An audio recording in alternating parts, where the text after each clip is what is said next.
तर मी श्रीमती भाग्यश्री पाटील मॅडमांना विनंती करते की त्यांनी नीना पोद्दार मॅडमांना पुस्तक भेटून स्वागत करावे.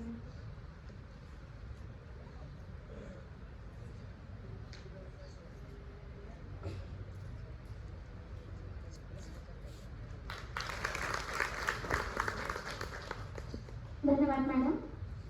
आता सर्वांची प्रत्यांच्या न टाळता लगेचच भाग्यश्री प्रकाशनाद्वारे श्री PS पाटील सर लिखित मुसाफिर हो यारो या पुस्तकाच्या प्रकाशन सोहळ्याचे साक्षीदार आपण सगळे बनणार आहोत. तरी मी माननीय डॉक्टर माणिकराव सोळंके सरांना विनंती करते की त्यांनी त्यांच्या शुभ हस्ते त्या पुस्तकाचे प्रकाशन करावे.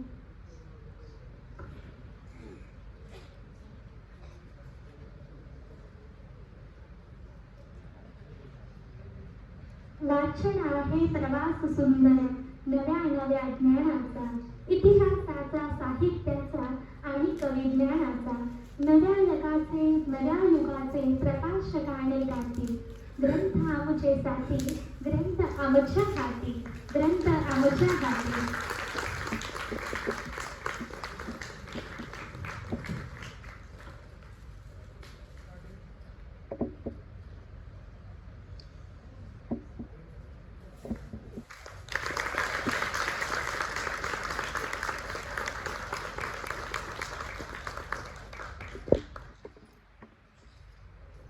धन्यवाद सर. प्रत्येक पानामध्ये एक विचार असतो. त्या विचारांच्या पाठीमागे एक संवेदनशील भावना असते आणि त्याच्या मागे शब्द असतात. तर याच पुस्तकाबद्दल आपल्या भावना आणि 2 शब्द बोलण्यासाठी मी व्यासपीठावर आमंत्रित करते डॉक्टर अरुण भोसले सरांना.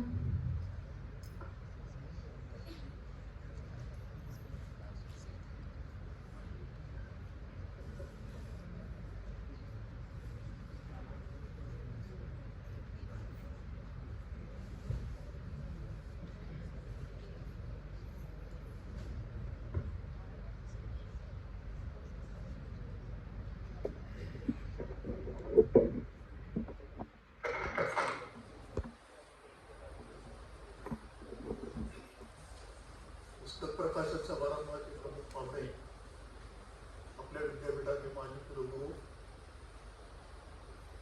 माननीय प्राध्यापक डॉक्टर माणिकराव सोळंके सर, या समारंभाचे अध्यक्ष शिवाजी विद्यापीठाचे विद्यमान कुलगुरू माननीय प्राध्यापक डॉक्टर D.P. शेट्टे सर, समारंभासाठी खास उपस्थित असलेले शिवाजी विद्यापीठाचे कुलगुरू आमचे मित्र माननीय डॉक्टर प्रमोद पाटील, या ग्रंथाचे लेखक माझे मित्र DS पाटील सर, विद्यापीठाचे कुलसचिव डॉक्टर B.M. शिंदे, हा समारंभ ज्यांनी आयोजित केला त्या संयोजक डॉक्टर नीना पोद्दार मॅडम, भाग्यश्री प्रकाशनच्या भाग्यश्री पाटील आणि समारंभासाठी या सभागृहामध्ये उपस्थित असणारे आपण सर्व मान्यवर बंधू भगिनींनो, आताच B.S. पाटील यांचं 3रं पुस्तक प्रकाशित झालेलं आहे. त्यांच्या पहिल्या 2 पुस्तकांचा नामोल्लेख नीना पोद्दार यांनी आपल्या प्रास्ताविकामध्ये केलेला आहे. या पुस्तकासंबंधी खरं म्हणजे माझ्यापेक्षाही अधिकारवाणी प्राध्यापक रणजीत शिंदे सर बोलत होते, तसे अजून पण काही आलेले दिसत नाही. खरं म्हणजे या पुस्तकाचा प्रकाशन सोहळा होत असताना त्याचं दृश्य स्वरूप आपण लांबून जवळून पाहिलं तेव्हा ते पटकन आपल्या मनामध्ये बसलं असेल. म्हणजे एखादा सुंदर दागिना जेव्हा आपण पाहतो तेव्हा आपल्याला विशेषतः स्त्रियांना तो फार आवडून जातो आणि किती छान दागिना आहे, सोनं बहुतेक बावन्न कशी असेल असे विचार मनामध्ये येतात. पण असं असतं की दागिना सुंदर होतो, त्याच्यामध्ये काही गुण सोन्याचे असतात, काही सोनाराचे असतात. पुस्तकाच्याही बाबतीत तसंच असतं. पुस्तकाचा वर्णविषय हा जेवढा मनोवेधक आहे, तितकाच तो मांडणी करणारा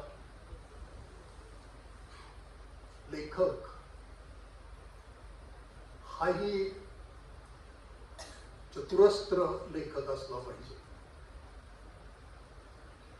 बी.एस. पाटील हे माझे गेल्या अनेक वर्षाचे मित्र आहेत. त्यांच्याबरोबर अनेक औपचारिक अनौपचारिक चर्चा घडलेल्या आहेत आणि त्यांचं जे लेखन आहे अलीकडच्या काळात गेल्या 10-15 वर्षामध्ये झालेलं, या लेखनाच्या प्रसिद्धीपूर्व सुरुवातीच्या वाचकामध्ये माझाही अंतर्भाव आहे. त्यांच्या मनामध्ये एखादा विचार आला की ते इन्स्टंट कॉफी सारखं असतं, की तो आलेला विचार कार्यान्वित होईपर्यंत त्यांना चैन पडत नाही. ते इथं असू देत, गावाकडे शेतीत काम करत असू देत, ते फोनवर चौकशा करत असतात. भाग्यश्री पाटीललाही 5-50 फोन झाले असतील त्या काळामध्ये. अशी अस्वस्थता असल्याशिवाय कोणतीही चांगली कलाकृती जन्माला येत नाही. हे पुस्तक प्रकाशित करायचं ठरलं तेव्हा ते एक दिवशी मॉर्निंग वॉकच्या वेळी मला म्हणाले की मला शीर्षक माझ्या मनात असं आहे की चाकावरचे जीवन वगैरे असं काही म्हणावं का. तुम्ही म्हटलं अजिबात म्हणू नका. हे तुम्ही ज्या काही सहली केल्या त्यातल्या कोणत्याच सहलीमध्ये मला सहभागी होता आलेलं नव्हतं. मीही नाही आणि कुमार साहेबही नव्हतं. आणि आम्ही ज्या सहलीमध्ये सहभागी झालो होतो दोघंही, त्या सहलीबद्दल बी.एस. पाटलांनी अजून काहीही लिहिलेलं नाही. तेव्हा बी.एस. पाटलांचा हा जो काही लेखन प्रपंच आहे, या संबंधी आम्ही तटस्थपणे बोलू शकतो. हे छोटेखानी पुस्तक आहे, 138 पृष्ठ संख्या आहे. यामध्ये प्रवास वर्णनाचे 8 लेख आहेत आणि खूप वेगवेगळ्या विषयावरती त्यांनी लिहिलेलं आहे. तर त्यांच्या सर्वच लेखनाचा रसास्वाद घेणं ही माझ्या आवाक्या बाहेरची गोष्ट आहे. पण ते वाचत असताना काही गोष्टी मला जाणवल्या की जिथं जिथं ऐतिहासिक घडामोडींचे संदर्भ आलेले आहेत ते अगदी बिनचूक त्यांनी दिलेले आहेत. इतिहासाची साथ बदामी हम्पी, नॉर्मली हम्पी बदामी असं म्हटलं जातं, पण त्यांनी बदामी हम्पी असं म्हटलं त्याचं कारण त्यांचा फोकस सगळा हम्पीवरती आहे. हम्पी ही विजयनगर साम्राज्याची राजधानी होती. विजयनगर साम्राज्याचा उदय हाच मुळात या देशामधली फार महत्वाची घटना होती.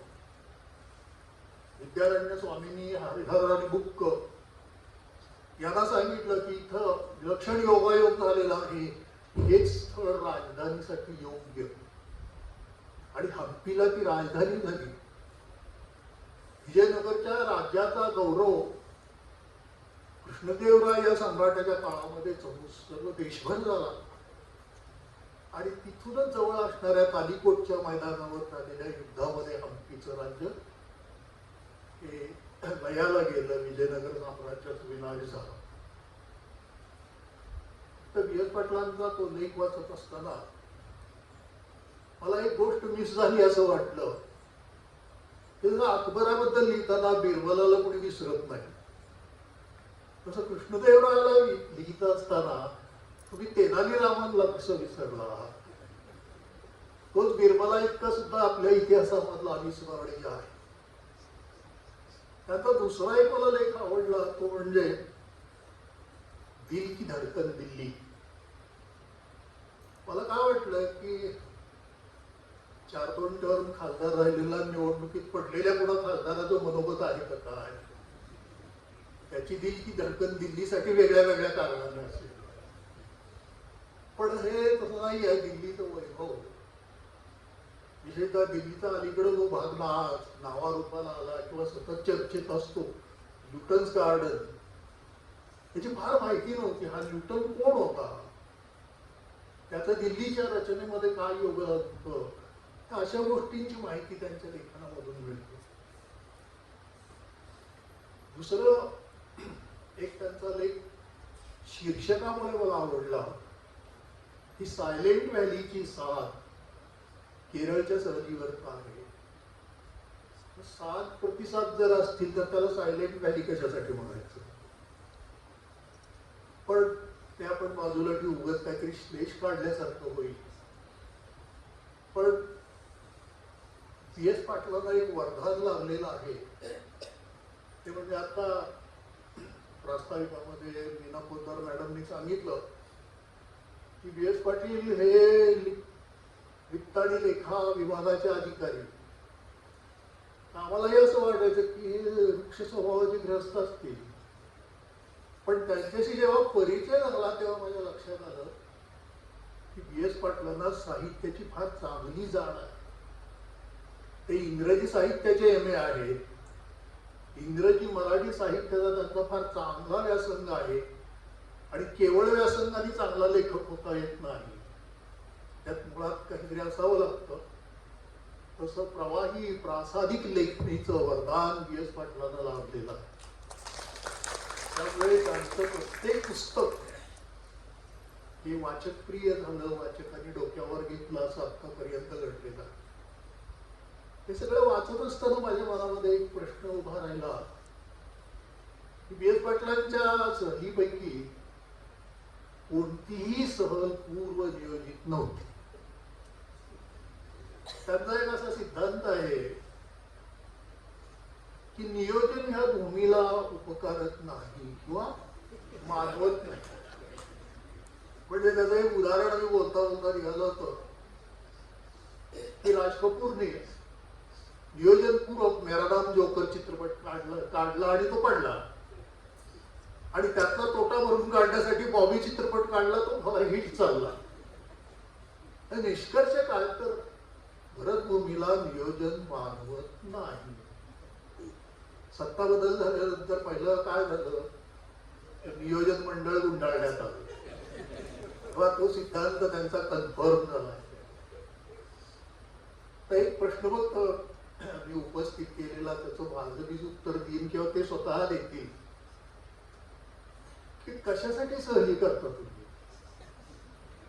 कधी उठता, 4 लोकांना गोळा करता, कधी एकटे दुकटेच जाता, कधी स्कूटरवरनं फिरताय, कधी विमानातून पण चालता.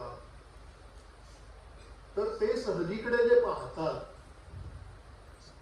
ते टेन्शन बुस्टर या दृष्टीने पाहतात.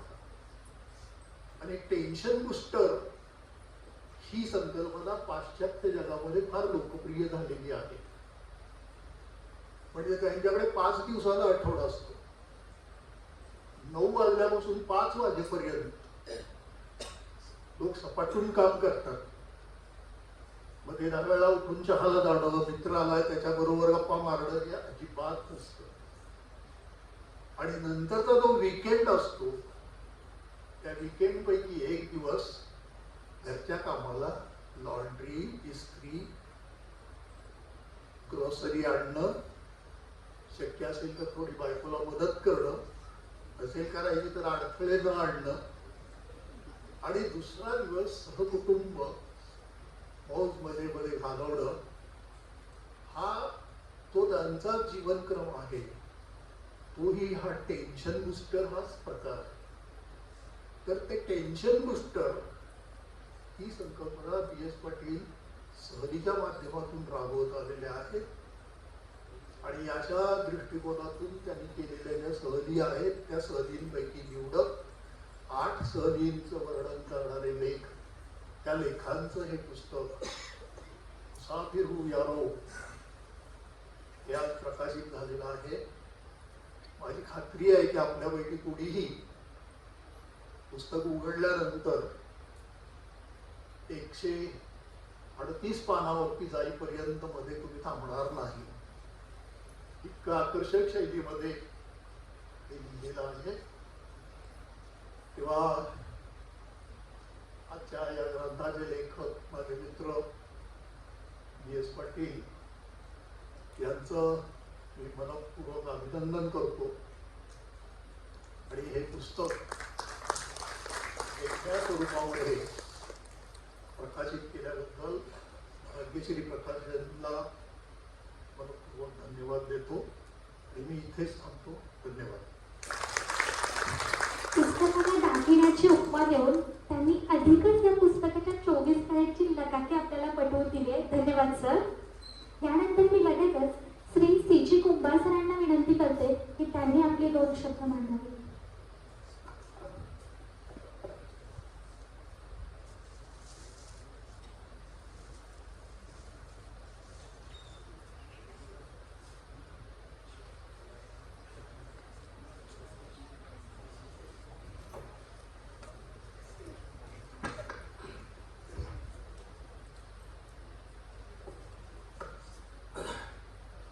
व्यासपीठावर उपस्थित असलेले आजच्या या पुस्तकाचं अनावरण ज्यांच्या हस्ते झालं ते माजी कुलगुरू सन्माननीय माणिकराव साळुंखे सर, विद्यापीठाचे विद्यमान कुलगुरू शिर्के सर, व्यासपीठावरील सर्व सन्माननीय आणि सभागृहात उपस्थित असलेले सर्व बंधू आणि भगिनी,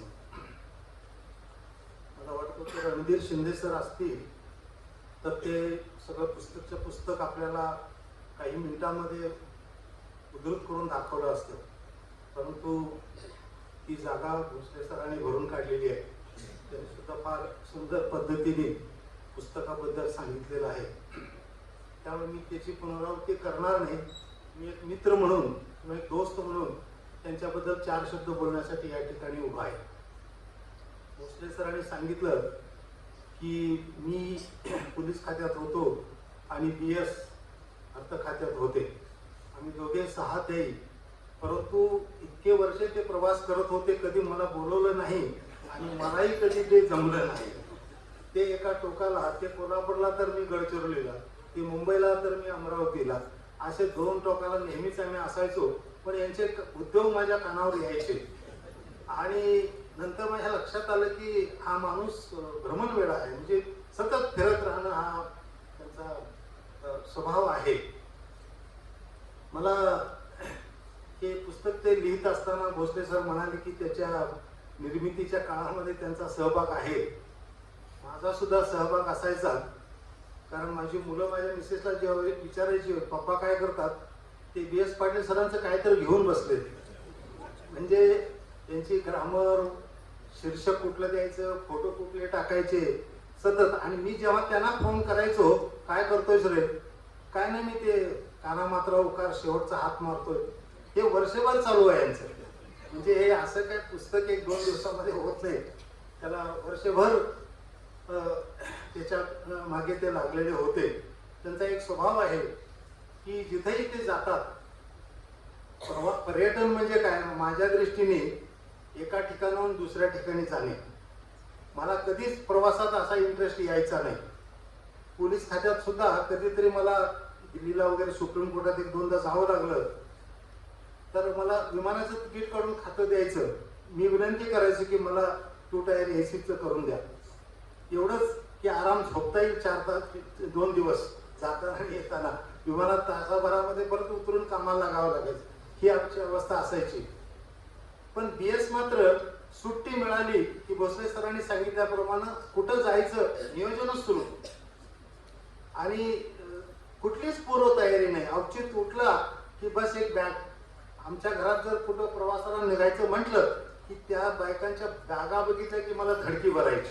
अरे कंगवा, आरसा, पावडर, तिथं आपण कुणाला दाखवायला चाललोय का कुणाला बघायला चाललोय, आपण तिथलं निसर्ग बघायला चाललोय, पण ते सामान बघून मला वाटायचं की बाबा मला काहीतरी सबब मिळाली तर बरं होईल, आपण नाही गेलो तर बरं होईल, कोण सांभाळणार. मग हा बाबाजी त्याची एकच बॅग, फक्त खाकरा घेणार, गाडी दुसरं काय ओलं काय नाही, खाकरा. अरे मी म्हटलं बेस काय तर खायला घेऊ, तिकडे केरळमध्ये काय मिळतंय मिळत नाही, चिकमगलूरला काय मिळत नाही. अरे तिथलं स्थानिक खायचं, आपण कशाला, आपल्या घरातलं रोजच खातो की, म्हणून तिथं जाईल तो पदार्थ तो टेस्ट करायचा. मग कुठलाही असो तो सारम असो रस्सम असो कसंही ते त्याला चालायचं, आम्हाला चालायचं नाही. पण एवढा रसिक माणूस, आणि आल्यानंतर परत सगळं बारीक लिहून ठेवायचं. घराची आत्ताही झडती घेतली तर एवढ्या नोटबुक आहेत की बारीक बारीक अक्षरात 40-50 वर्षापूर्वीचं सगळं लिहून ठेवलेलं आहे, म्हणून त्यांना एवढं अचूकपणे लिहिणं जमतं. बरे एकटे प्रवासाला फार कमी जातात, कोणाला तरी सोबत 1-2-4 लोकांना घेतलेलंच आहे. आणि मग यांचे मित्रही असे की बघा, इथं 2 नंबरला शिंदे नावाचे मित्र आहेत, प्राध्यापक होते, ते कुठेतरी विजापूर मार्गे चालले होते हम्पीला, आणि म्हणजे येतो का रे, तो म्हणाला माझ्याकडे पैसे नाही. पैसे नाही काय, कोल्हापुरापर्यंत कोणाला पैसे देईल, तुझी व्यवस्था करतो. हे विजापूर मार्गे गेले तिकडे, आणि हा पट्ट्या नांदेडवरून मजल करत एसटीनं कोल्हापूर मँगलोरला 40-35 वर्षापूर्वी, जेव्हा मोबाईल नव्हतं, बरोबर दोघांची भेट झाली. आता मोबाईल असले तरी भेट होत नाही. हे असे जीवलग मित्र घेऊन त्याने हा खूप चांगला प्रवास केलेला आहे. हे पुस्तक खूपच छान आहे.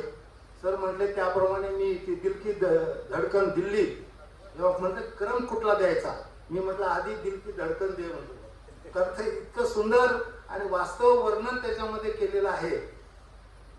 त्याचा विनोदाचा आणि प्रवासातल्या अडचणींचा किंवा सहप्रवाशांच्या न्यूसनचा भाग सोडला तरी जे ऐतिहासिक वर्णन दिल्लीचं जे त्यांनी केलेलं आहे ते खूपच सुंदर आहे. काही अनुभव शिकण्यासारखे आहेत. प्रवास काय नेहमीच चांगला सुखदायक होतो असं नाही आहे. लांबचा प्रवास परमुलुखामध्ये गेल्यानंतर अनेक अडचणी येतात. तशा अडचणी त्यांना सुद्धा आल्यात, परंतु ते स्वतःहून ते घेतलेलं असल्यामुळे त्याचा त्यांनी खूप आनंदाने स्वीकार केलेला आहे. आई वडिलांना घेऊन हर हर गंगे हा जो लेख आहे त्याच्यामध्ये दिल्ली, वाराणसी, मथुरा, आग्रा ही सगळी ठिकाणं थंडीच्या दिवसात त्यांनी आपले वृद्ध आई वडील, बहिणी, मुलं, नातवंड यांना घेऊन प्रवास केला. आधी रेल्वेनं जायचं ठरलं, विमान चुकलं, मग रेल्वेनं गेले. त्याच्यानंतर तिथं एक छोटा अपघात सुद्धा झाला. हॉटेलमध्ये सोय बरोबर झाली नाही अपरात्री गेल्यामुळे. हे सगळं त्यांनी पण असं हसत खेळत असं लिहिलेलं आहे की जणू काही त्याचा माझ्यावर परिणाम झाला नाही. पण मला निश्चित समजतं की जो अशा सहलीचा प्रमुख असतो, सगळेजण त्याच्याचकडे बघत असतात की काय अडचण आली तर हा दूर करेल. परंतु तो कॉन्फिडन्स, जो आत्मविश्वास होता, तो प्रवास सगळा तिने अशा पद्धतीचे केलाय. हिमाचल मधला एक प्रवास तर असा सुंदर आहे की एका हॉटेलमध्ये ते राहायला आले, पैसे दिले, पण त्यांनी रजिस्टरला एंट्रीच केली नाही लॉजच्या. आणि नवरा बायको दोघे वहिनी होत्या. आणि रात्री 2 वाजता तिथली जी मुलं होती लॉज मधली ती दारू पिऊन दंगा करत होती. आणि ह्यांनी बघितलं दरवाजा नीट लावलाय काय, तर दरवाजाला आतनं कडीच नाही.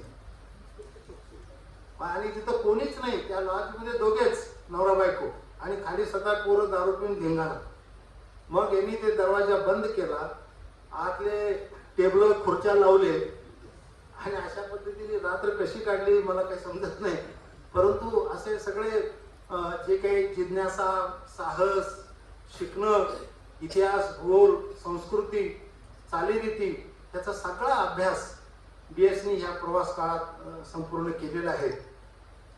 तर हे पुस्तक खूप छान झालेलं आहे.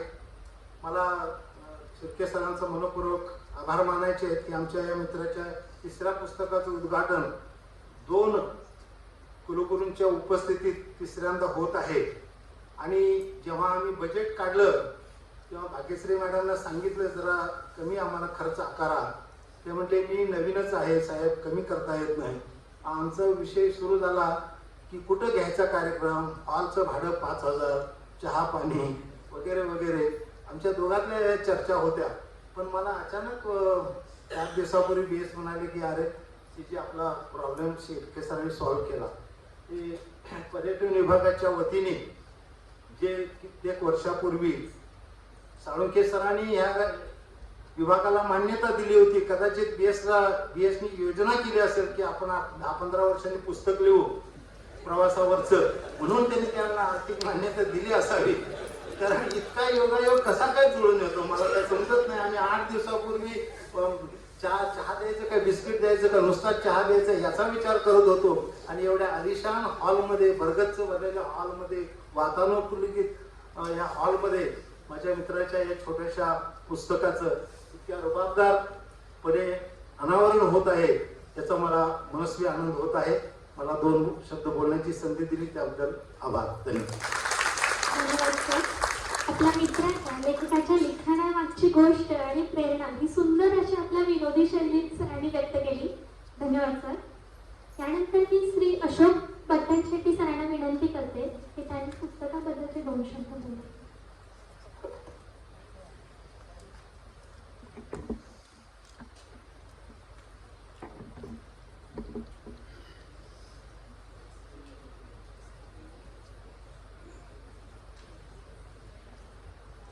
व्यासपीठावरील सर्व मान्यवर, शिवाजी विद्यापीठाचे कुलगुरू शेट्टे साहेब, माजी कुलगुरू साळुंखे सर, इतर पदाधिकारी, माझे मित्र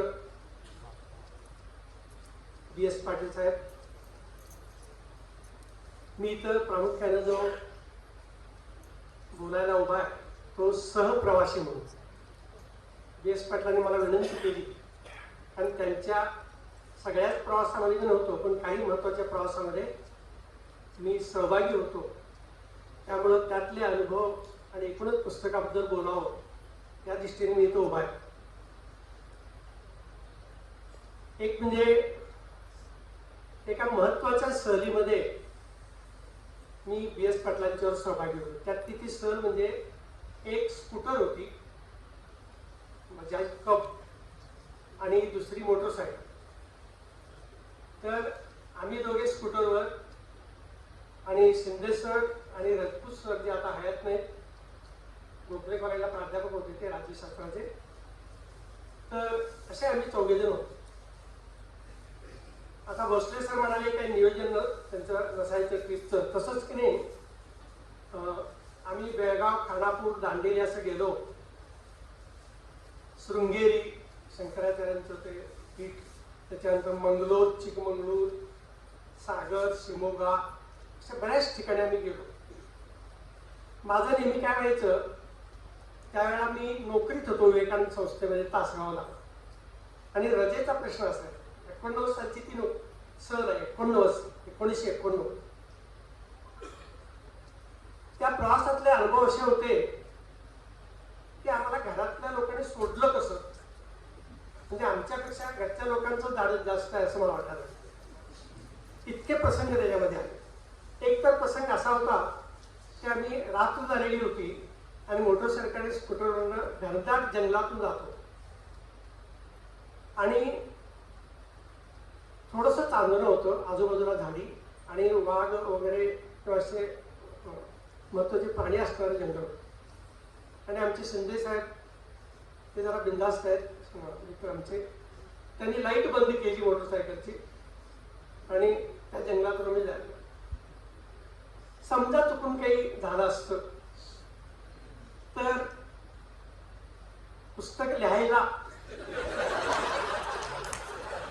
आणि असं झालं असतं. पुढचं बोलत नाही लक्षात. म्हणजे एवढं धाडस, एवढा बेदरकारपणा हा त्या तरुण वयामध्ये आम्हाला सगळ्यांच्यामध्ये होतो. माझ्यामध्ये खरं म्हणजे नव्हता तो काय, पण हे मला नेहमी ट्रिपच्या आधी काहीतरी सांगायचे. 1-2 दिवसापूर्वी आम्ही निघालो येणार काय, आणि मी जरा व्यक्ती स्वातंत्र्याचा पुरस्कर्ता. माझा हट्ट काय असायचा, कुठं जाऊया असं मला विचारायचं. आम्ही इथं जाणार आहे त्याच्यावर आमचा वाद व्हायचा. शेवटी मी जायचो ट्रिप ही मला आवडायची, कारण त्यांना माहिती आहे माझं काही जास्त हे होत नाही. त्यामुळं त्यांच्या बरोबर ज्या ज्या ट्रिपा मी केल्या, सहली केल्या, त्या सगळ्या अत्यंत आनंददायी होत्या. खूप बघायला मिळालं, अनुभव मिळाले. आणि सुरुवातीला मला वाटायचं की माझी खरपट होते यांच्याबरोबर, पण नेमाड्यांच्या भाषेत बोलायचं तर ही समृद्ध फरफट, आणि ती फरफट खरोखर अत्यंत समाधानकारक, आनंदाची आणि फलदायी होती. आता लेखक म्हणून B.S. पाटलांच्या बद्दल मी बोलतो. मी प्रवास वर्णनं बरीच वाचलेली आहे आणि ग्रंथालयाचा सभासद म्हणून गडिंग्लज नगरपालिकेच्या अनेक वर्ष इतर लोक काय वाचतात वगैरे सब मी निरीक्षण करत असतो. तर प्रवास वर्णनं मुळात कमी आहे आणि ती फारशी काय वाचली जातात असं मला वाटतं. आणि प्रवास वर्णन जर चांगलं लिहिलं तरच ते वाचावंसं वाटतं. वाचनीयता हा कुठल्याही साहित्याचा सर्वात मोठा गुण आहे लक्षात घ्या, किंवा वैशिष्ट्य. कुठलंही पुस्तक किती विद्वान एखादा लेखक असो, ती चांगली वाईट, पण भाषा जर ती प्रवाही आकर्षक नसेल तर लोक पुस्तकं वाचत नाही. B.S. पाटलांचं वैशिष्ट्य काय, त्यांची स्वतःची एक भाषा शैली आहे आणि ती अत्यंत प्रभावी, अनौपचारिक, अगदी ठसठशीत अशी भाषेची, पारदर्शक आहे. काही सांगायचं ते शिल्लक ठेवत नाही. बऱ्याच वेळा सांगू नये तेही सांगून जातं. तर पुस्तक छापल्यानंतर आम्हाला काय करता येत नाही असं होतं.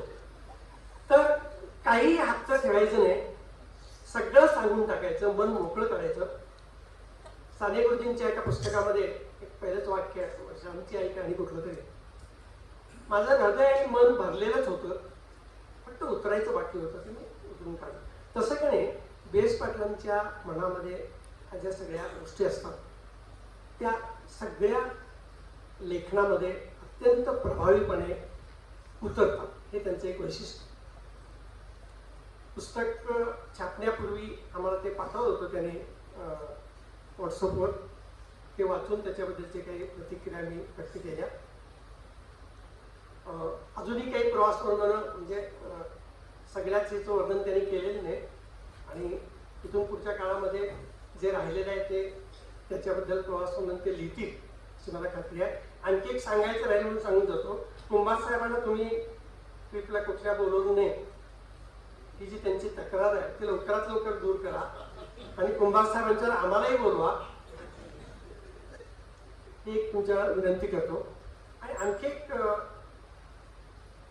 त्यांचं पहिलं पुस्तक जे आहे, निळे पाणी पांढरी वाळ, हे 2006 साली विद्यापीठाने प्रकाशित केलं. ते एक अत्यंत अप्रतिम अशा प्रकारचं पुस्तक आहे. खरं म्हणजे मराठी साहित्यामध्ये प्रवास वर्णन या शाखेचा जरा थोडासा सखोल मूलगामी विचार विद्यापीठाच्या पातळीवर व्हायला पाहिजे असं माझं म्हणणं आहे.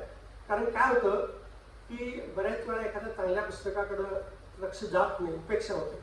म्हणून माझी एक विनंती आहे विद्यापीठाला की प्रवास वर्णन हा जो वाङ्मय प्रकार आहे त्याच्या बाबतीत किंवा एखादा परिसंवाद घ्या.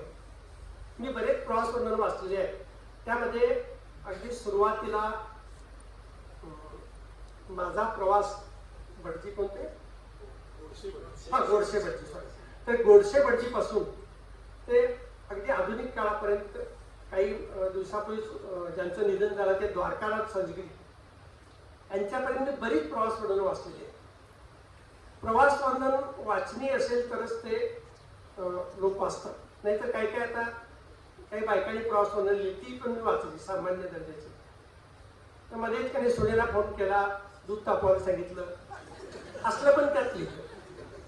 आता लोकांना वाचकांना कशात इंटरेस्ट आहे बघून आपण लिहायला पाहिजे. तर B.S. पाटलांचं वैशिष्ट्य की कंटाळा अजिबात येत नाही. एखादं पुस्तक घेतलं की ते शेवटपर्यंत आपण ते वाचतो. आणखी एक त्यांचं वैशिष्ट्य म्हणजे ते प्रवास का करतात भोसले सर म्हणाले.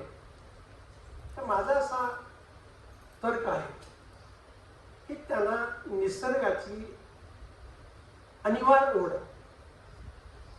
नुसती निसर्गाची नाही, माणसांची आहे, संस्कृतीची आहे, सगळ्याच गोष्टींची त्यांना ओढ. त्याच्यामुळं ते त्याला गप बसवत नाही अजूनही कुठं कुठं जायचं ते काय काय वेळा प्रवासातच सुचतं त्यांना आणि मग तिकडे जातात. मग नियोजनाची गरजही त्यांना बसत नाही. असं बऱ्याच वेळा घडलेलं आहे. आणखी एक प्रसंग तुम्हाला सांगतो सायलेंट व्हॅलीबद्दल त्याच्यामध्ये आलेले आहे. तर ते पुस्तकात आले की माझ्या आठवत नाही. तिथल्या अधिकाऱ्यांना आम्ही विचारलं की आम्हाला प्राणी बघायचे आहेत ह्या जंगलातले, तर आम्हाला बघायला मिळतील का असं आम्ही त्याला इंग्रजीत विचारलं. तर त्यांनी उत्तर फार मार्मिक दिलं. If they want to see, तुमच्या इच्छेवर अवलंबून. त्या प्राण्यांना जर वाटलं की तुम्हाला भेटावं तर मग कदाचित तुम्हाला दिसतं, म्हणजे गॅरंटी. असे काही काही अनुभव फार चांगले आलेले आहेत. एकदा गाडी बंद पडली होती त्यांची केरळमध्ये, ती काही लोकांनी दुरुस्त केली. एक त्यांचं वैशिष्ट्य आहे की कुठलीही अडचण जरी आली तरी ते त्याच्यातून माघार घेत नाहीत आणि अगदी यशस्वीपणे ती ट्रीप पूर्ण करतात. आणि त्यांना एकटे प्रवास करत नाही. आता एकटे प्रवास करणारे काही लोक, आता विशेषतः माझ्या म्हणजे आवडत्या लेखिका मीना प्रभू. मीना प्रभूंनी संबंध जगभर प्रवास केले. इजिप्त, त्याच्यानंतर ग्रीस, इराण, चीन, तुर्कस्तान, अशा अनेक राष्ट्रांमध्ये. चीनला जाताना काही लोकांनी त्यांना सांगितलं मीना प्रभूंना, तुम्ही जाऊ नका चीनला, एकट्या जाऊ नका.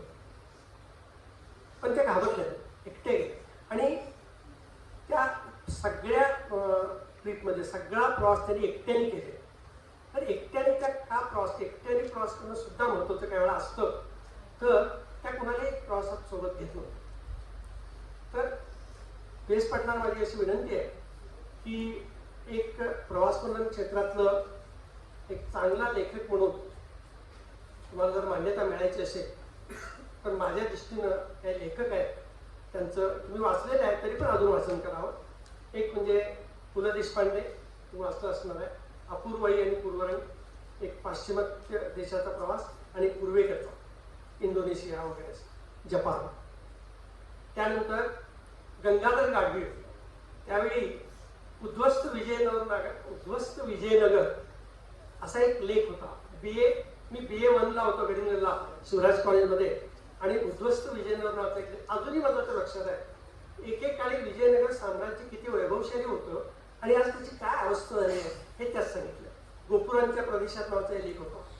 तर तो लेख इतका माझ्या मनावर ठसलेला होता की तिथे गेल्यानंतर मला त्याची आठवण झाली. त्यानंतर मिलिंद गुणाजी हे नट आहेत, देवदासमध्ये त्यांनी काम केलेलं आहे, पण ते सतत बेस पाटलांच्या सारखंच कॅमेरा घेऊन फिरत असतात आणि त्यांनी सुद्धा फार चांगली प्रवास वर्णन दिलेले आहे.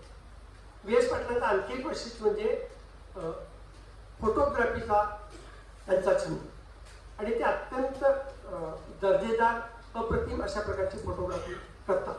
ते पहिलं जे पुस्तक आहे 2006चं निळे पाणी पांढरी वाळू, त्यातली छायाचित्र फोटो हे अप्रतिम आहे.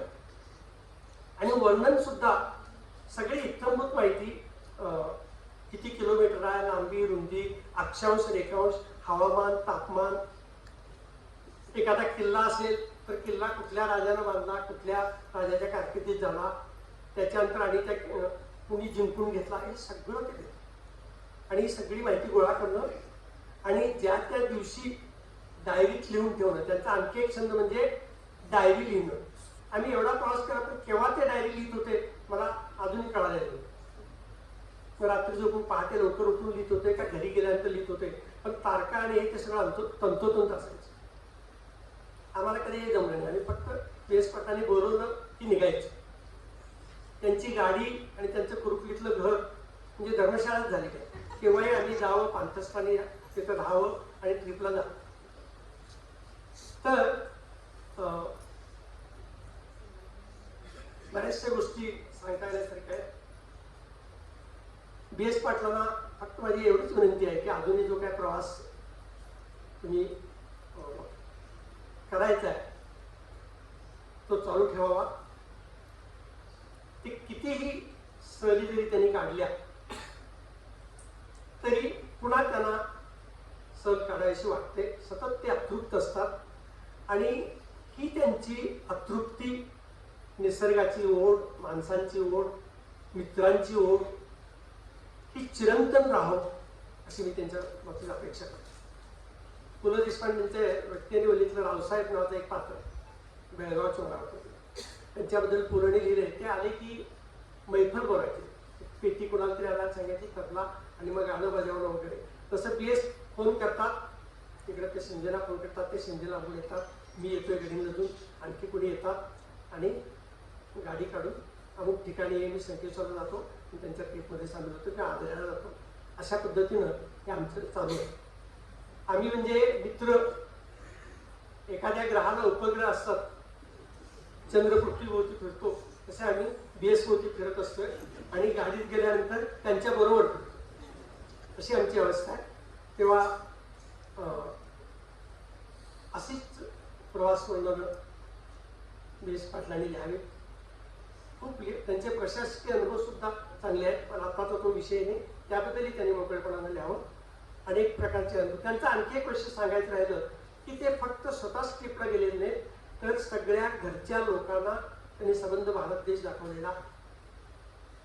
आई वडील, सगळ्या बहिणी, नातेवाईक यांना घेऊन ते ट्रिपला गेलेले आहेत. हे सर्वात मोठं माझ्या दृष्टीनं त्यांचं वैशिष्ट्य. त्यामुळं केवळ मित्र म्हणून मी त्यांचं कौतुक करत नाही, त्यांच्या पुस्तकावर मी कठोरपणे एकट्या असताना समीक्षा करणार आहे.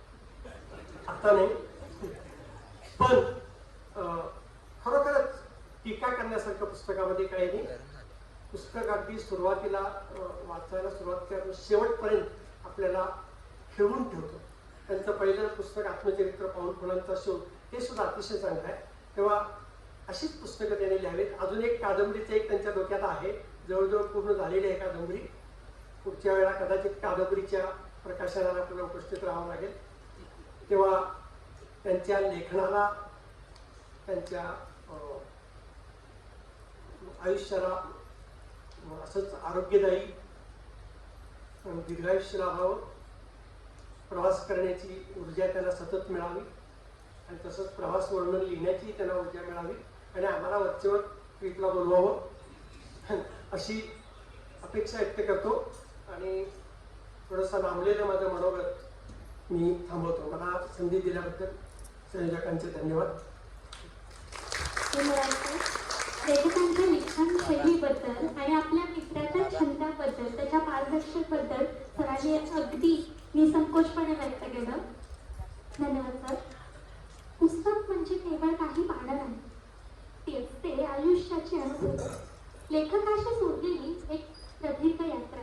तरी आपले आजचे पुस्तक होतील लेखक श्री PS पाटील सरांना मी विनंती करते की मुसाफिर हो यारो या पुस्तकाचे, प्रवासाच्या पुस्तकाचे आणि त्या पुस्तकाच्या प्रवासाचे वर्णन आम्हाला करून द्यावे.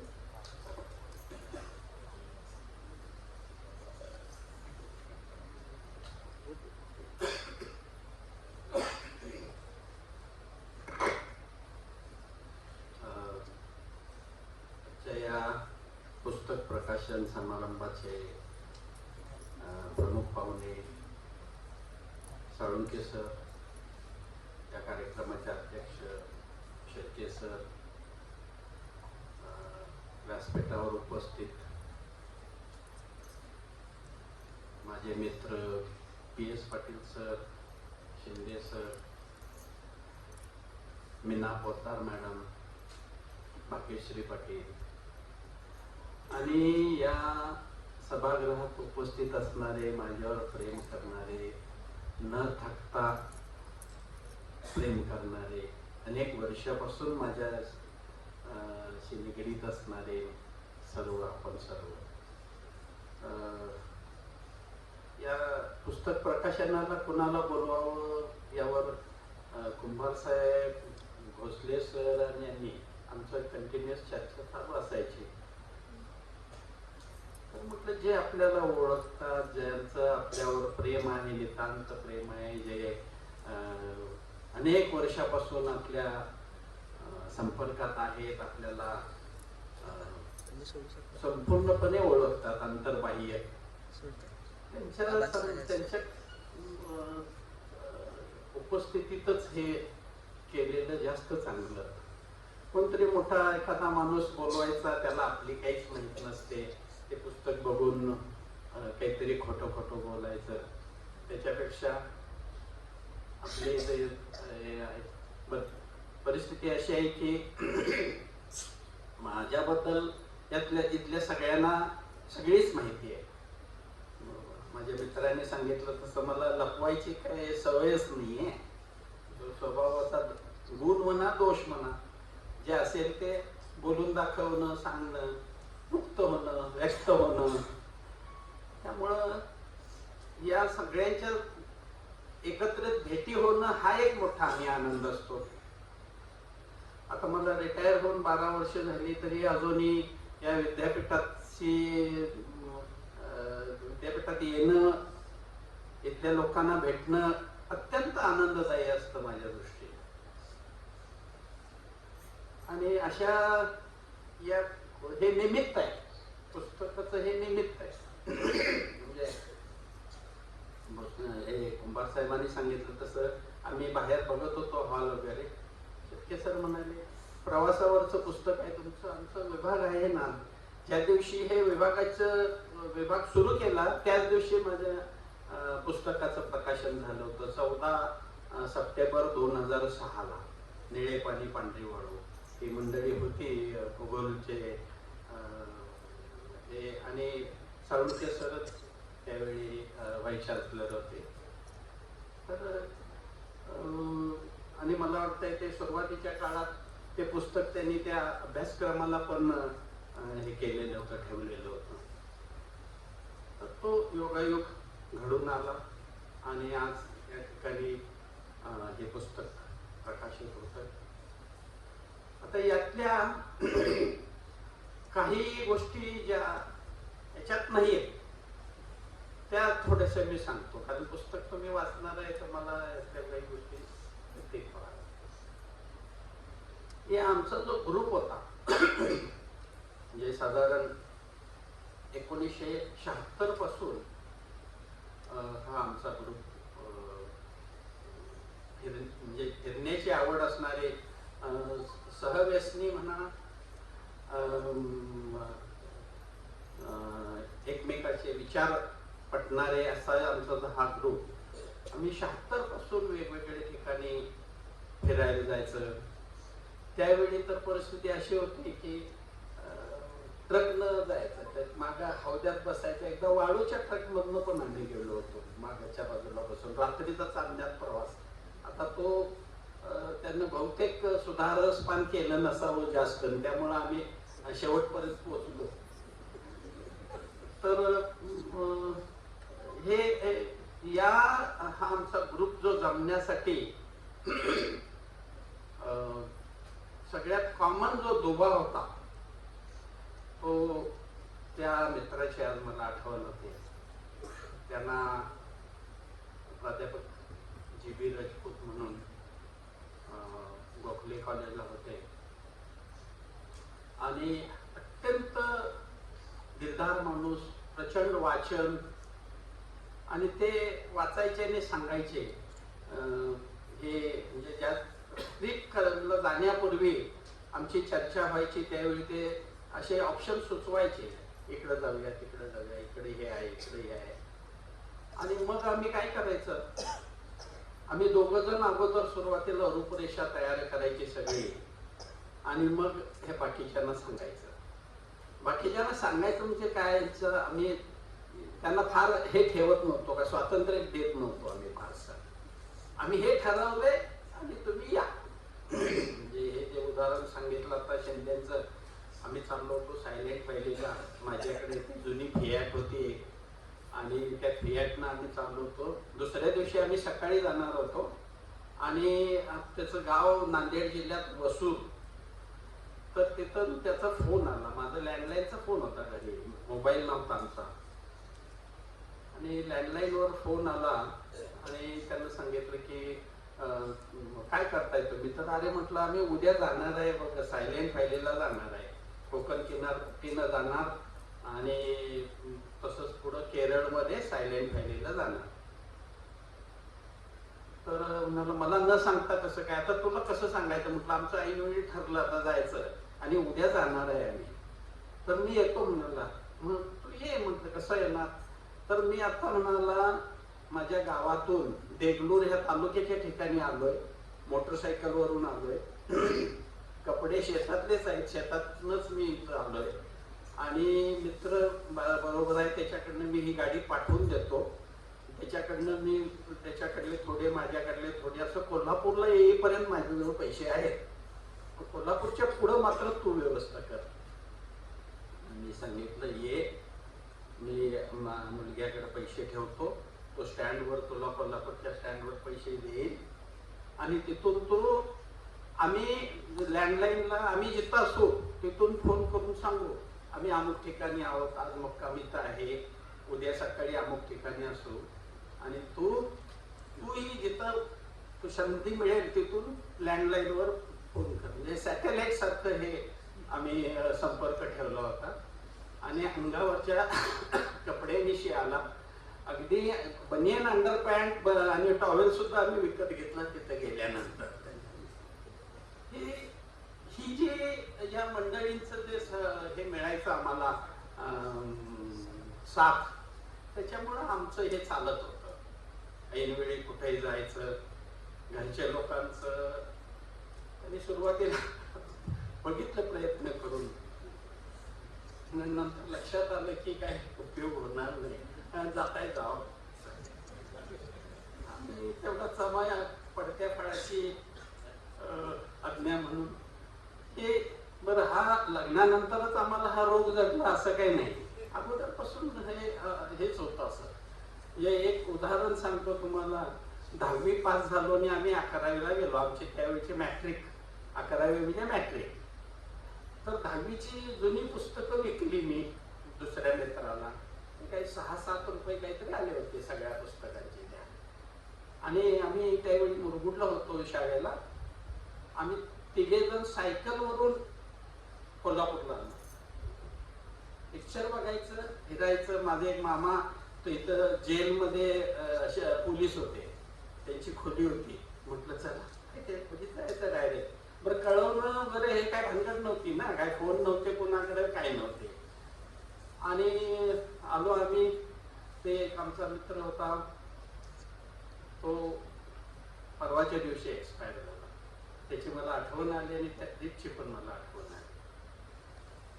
तर तो येताना मी शिवाजी विद्यापीठाच्या समोर, त्यावेळी त्या कागलला जयसिंगराव तलावाच्या काठाला बसून भाकरी डाळ वगैरे काहीतरी आईनं करून दिलेली होती, ती खाल्ली. पण त्यांना काय घरातल्यांना आम्ही कोल्हापूरला जाणार म्हणून सांगितलेलं नव्हतं. म्हणजे येता येता हे विद्यापीठ दिसलं. मी म्हटलं आमच्या मित्रांना, लिडरची करायची जरा सवय होतीच पहिल्यापासून. हे शिवाजी विद्यापीठ 5 जिल्ह्यामध्ये हे एकच विद्यापीठ आहे. तसंच पुढं गेलो आणि तिथं विद्यापीठ हायस्कूल दिसलं. तो आमचा यशवंत कुंभार म्हणून होता. हे थांब थांब म्हणाला, 5 शाळा झाला हायस्कूल म्हणाला, हे 5 जिल्ह्यात एकच विद्यापीठ आहे म्हणतो, हे कुठलं विद्यापीठ? मलाही काही माहिती नाही, मी नंतर सांगतो माहिती. तर हे पुस्तकाचं ज्यावेळी हे काम झालं, हे सगळ्या ट्रिप कधीच्या आहे, 2014च्या पूर्वीच्या ट्रिप आहेत हे सगळ्या. 1989 मधली आमची पहिली ट्रिप 2 व्हीलरवरून गेलो होतो आम्ही. आम्ही नेहमी ट्रिप सुरू करताना आमच्या राजपूत सरांचं गाव चिखलगुड म्हणून आहे, संकेश्वरच्या जवळ. ते वहिनी आणि त्यांची मुलगी जावई आलेले आहेत. तर ते वहिनींना सांगून ठेवायचे, मित्र या लागले, ब्रेकफास्टची तयारी करा. ब्रेकफास्ट म्हणजे जेवणापेक्षाही जास्त प्रकार असायचे ते. आणि तिथून आम्ही सुरुवात करायची. तर 2 व्हीलरवरून आम्ही 9 दिवस होतो. अगदी म्हैसूर, बेंगलोर, उडपी वगैरे सगळं करून आलो. येईपर्यंत हवा सुद्धा चेक करायला लागली नाही. आणि 950 रुपये पर हेड खर्च आला होता 9 दिवसाचा. म्हणजे रोजचा 100 रुपये खर्च. पेट्रोल, राहण्याचे पैसे, जेवणाचे पैसे, चहा पाणीमध्ये कुठं रस्त्यात भजी मिळाली भजी खा, चहा मिळाला चहा. पण आमचे राहण्याच्या बाबतीत फार नखरे पण असायचे नाही. म्हणजे एका हॉटेलमध्ये तर आम्हाला व्हरांड्यामध्ये गाद्या टाकून दिले, चालेल का? चालते म्हटलं, आम्हाला काय रात्री झोपायचं, सकाळी उठून चालले म्हटलं हे केल्यासारखे. त्यामुळं आम्हाला कधी असं कुणाचेच नव्हते आमच्या मित्रापैकी कुणालाही कुणाचेही असे हे नव्हते की नाही नाही हे कसलं हॉटेल, AC नाही, AC तर सोडूनच द्या. त्यावेळी काय तो प्रकारच आम्हाला माहीत पण नव्हता. आणि नदीच्या काठाला एखाद्या बसायचं, काहीतरी खायला असेल बरोबर, तेच पाणी प्यायचं. पाणी विकत घेतलं तर मला तरी काही आठवत नाही. किंवा कुणाच्या तरी दारात त्यांना सांगायचं मावशी पाणी द्या, पाणी प्यायचं आणि जायचं. म्हणजे आता जो हा प्रकार आहे बिस्लेरी वॉटरचा, तर तो काही प्रकार त्या आमच्या या ट्रीपमध्ये नव्हता. आणि सगळ्यात महत्त्वाचं म्हणजे आम्ही कशाही परिस्थितीत सगळे ॲडजस्ट करत होतो आणि म्हणून आमच्या ह्या ट्रीप सगळ्या चांगल्या झाल्या. नंतर आता काय आम्हाला एका ट्रीपला पूर्ण खर्च आला तो तेवढ्यात चहा पाणी सुद्धा आमचं चौघांचं 5 जणांचं होत नाही आता, ही परिस्थिती आहे. हे ज्यावेळी पुस्तक तयार झालं त्यावेळी ते मी एका कागदावर लिहिले, फिरत्या चाकावर वगैरे अशी काही 4-5 नावं मी हे केलेली होती. एक दिवस मी हे माझ्या याच्यावर गाणी पाहत होतो आणि ते जितेंद्रचं परिचय मधलं गाणं लागलं होतं, मुसाफिर यारो ना घर आहे ना ठिकाण. अरे मुसाफिरच आहोत आपण, ते नाव सुचलं आणि तेच नावाला दिलं. जरा त्रास देतो मी पुस्तक हे करत असताना, भोसले सरांना, कुंभार साहेबांना वगैरे त्रास देत असतो. चर्चा म्हणजे त्यांनाही कंटाळा म्हणजे दाखवत नाही चेहऱ्यावर तरी. त्यामुळं मी त्याचा गैरफायदा म्हणा किंवा माझ्या ह्याच्यासाठी पुस्तकासाठी उपयोग करून घेत होतो. आणि यातल्या महत्वाच्या बरेचशा ट्रिप आहेत त्या ह्याच्यात आल्या नाहीत. का आल्या नाहीत त्या?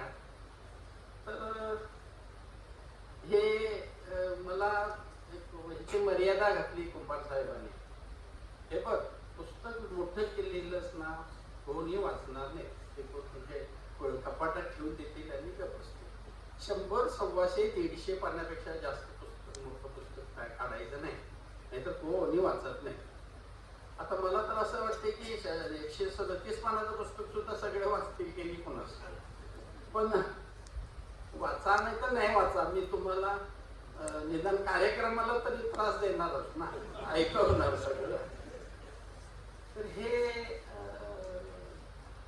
एकूणच हा जो प्रवास आहे किंवा आता तुमच्या मित्रांनी सांगितलं पट्टण सिटीने की आम्हाला कधी विचारात न घेता हे ठरवायचे नाही, आम्हाला फक्त निरोप द्यायचे. आम्हाला आम्हाला त्यांची क्षमता माहिती असल्यामुळे आम्ही म्हणायचं ते तुला काय त्यातलं संबंध नाही, तू ये गप आमच्या बरोबर सामील हो. यायचे ते मध्ये स्कूटरवर माझ्या पाठीमागे होते. ते रस्ते त्यावेळी असे होते कर्नाटकातले आपले छोटे छोटे रस्ते आणि पूर्ण म्हणजे कधी कधी दिवसभर आम्हाला काही वाहनं पण दिसायची नाही रस्ते, अगदी रहदारी नव्हती.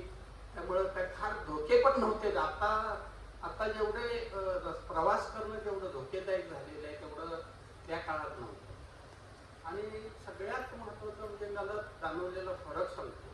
उत्तर भारताची सहल आणि दक्षिण भारताची सहल हे जर आपण 2 हे भाग केले तर दक्षिण भारताची सहल प्रवासाच्या दृष्टीनं कमी त्रासाची, कमी धोक्याची, खाण्यापिण्याच्या बाबतीत दक्षिणेमध्ये जे पदार्थ मिळतात ते पर्टिक्युलरली मला फार आवडतात, म्हणजे भाताचेच सगळे असतात त्यामुळे. आणि डोसा, इडली वगैरे ते सहजासहजी कुठेही उपलब्ध होतात आणि स्वस्ताई. म्हणजे या काळात तर 5-5 रुपयात सुद्धा आम्ही राहिलोय. 5 रुपयामध्ये चौघांची राहण्याची सोय असे पण आम्ही अनुभव घेतो. हेच उत्तर भारतामध्ये खाण्याचे पदार्थ सगळे त्रासदायक. पराठा आणि ते पनीर, कुठलीही भाजी घ्या तुम्ही त्यामध्ये पनीर असणार. त्यानंतर पराठे, त्याचं पोट गच्च व्हायचं, दुसऱ्या दिवशी सकाळी म्हणजे पोटावर आता दिवसभर काही नको खायला असं वाटायचं. आणि प्रचंड बदमाश लोक जे दक्षिणेकडे तुम्हाला कधी फसवण्याचा प्रकार कधी म्हणजे आम्हाला तरी अनुभवाला आला नाही.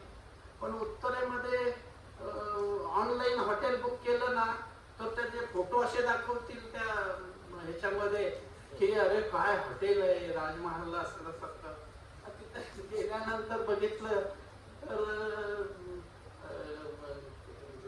बेडशीट धुतलेले नाही, खाट मोडलेली असले प्रकार. आणि त्याच्या आजूबाजूला जे हॉटेल आहेत ते कदा तर दिल्लीचा आमचा अनुभव असा आहे की ती सगळी गल्लीला हॉटेलच होते.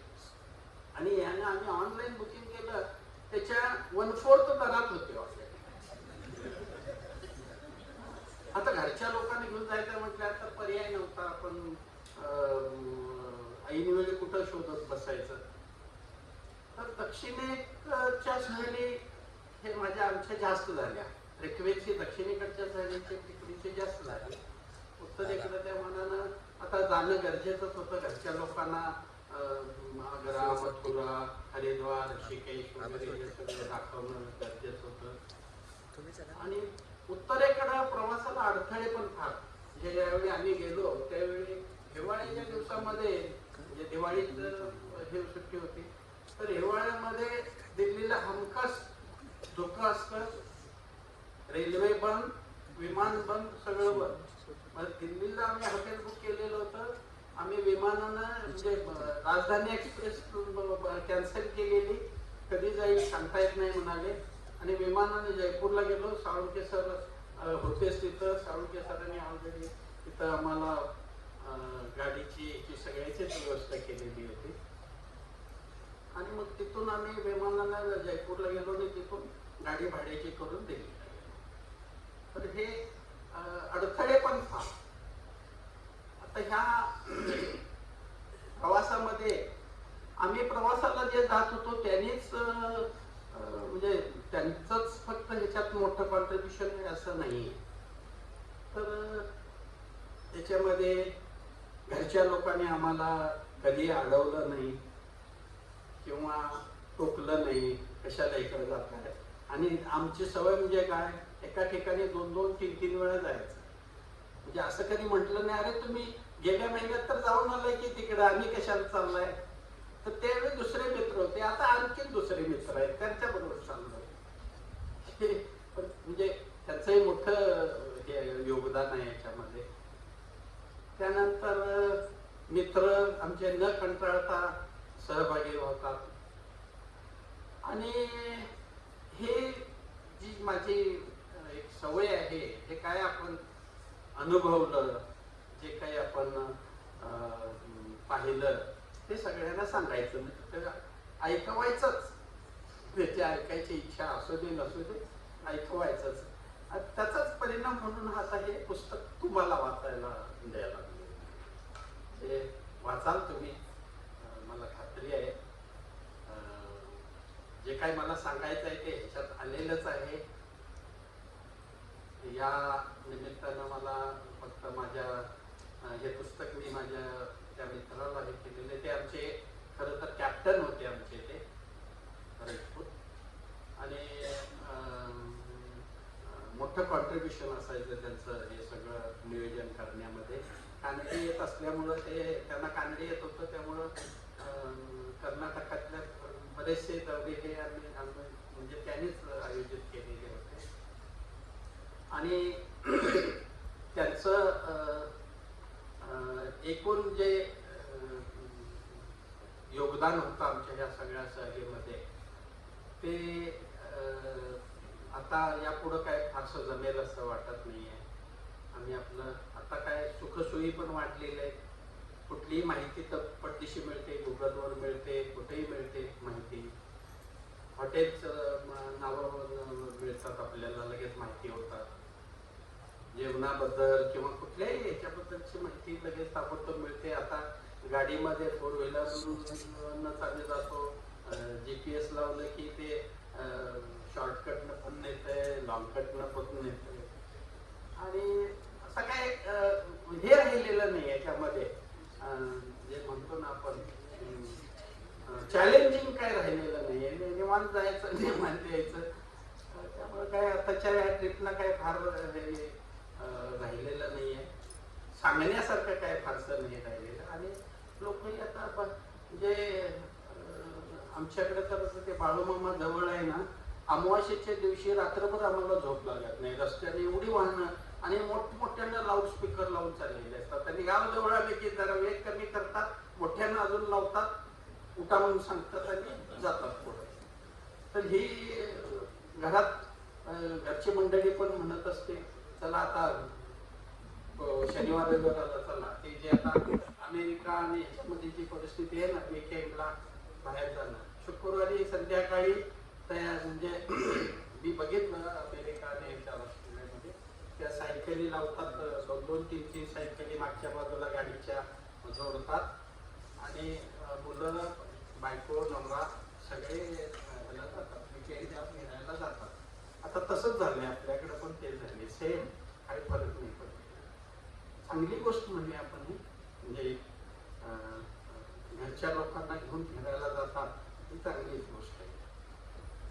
तर हे आपण सगळेजण या कार्यक्रमाला येऊन मला आणखीन प्रोत्साहन दिलं. म्हणजे बघा, तुम्हाला पुन्हा आम्हाला कदाचित दुसऱ्या पुस्तकालाही बोलवतात, हे लक्षात मनामध्ये ठेवा आणि तो त्रास सहन करायची तयारी ठेवा. पुन्हा एकदा मी या आपल्या कार्यक्रमाला आपण आला त्याबद्दल मी तुम्हाला धन्यवाद देतो आणि तुमच्या प्रेमामध्ये मला राहणं कायमचं आवडेल. धन्यवाद. आणि म्हटलं, पण मला असं वाटतं की एखादा चित्रपट किंवा कुठलं तरी गाणं रिलीज व्हायच्या अगोदर आपल्याला ट्रेलर किंवा त्याचा प्रोमो अगोदर येतो. तसं आजच्या या कार्यक्रमात बाकी सगळ्यांची मनोगत आणि तुमच्या या पुस्तकाबाहेरच्या आठवणीतून आम्हाला आता प्रश्न पडला की पहिल्यांदा प्रवास सुरू करावा का प्रवासाचं हे पुस्तक वाचायला सुरुवात करावी. धन्यवाद सर. पुस्तक हे आमच्याकडे नेणाऱ्या कल्पनांचे पाऊस आणि आज आपण या प्रवासाची सुरुवात मला वाटतं पाहुण्यांच्या मार्गदर्शनाने करू. तरी मी आज आपल्या कार्यक्रमाला लाभलेले प्रमुख पाहुणे आणि शिवाजी विद्यापीठाचे माजी कुलगुरू डॉक्टर माणिकराव साळुंखे सर यांना विनंती करते की त्यांनी वाचनांना आणि साहित्यप्रेमींना प्रेरणा द्यावी.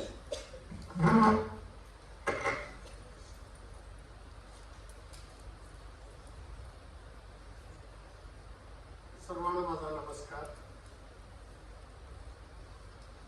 नुसतं फील होऊन आलो या पुस्तकाच्या प्रकाशन समारंभाचे अध्यक्ष शिवाजी विद्यापीठाचे गुरु माननीय डॉक्टर सिल्के, त्याचप्रमाणे प्रगुरू प्राध्यापक एस पाटील ज्यांनी हे पुस्तक लिहिलं आहे, त्यांचे मित्र. खरं तर आम्ही एका वेळेला तिघं विद्यापीठात सगळ्या चांगल्या पदावर काम करत होतो.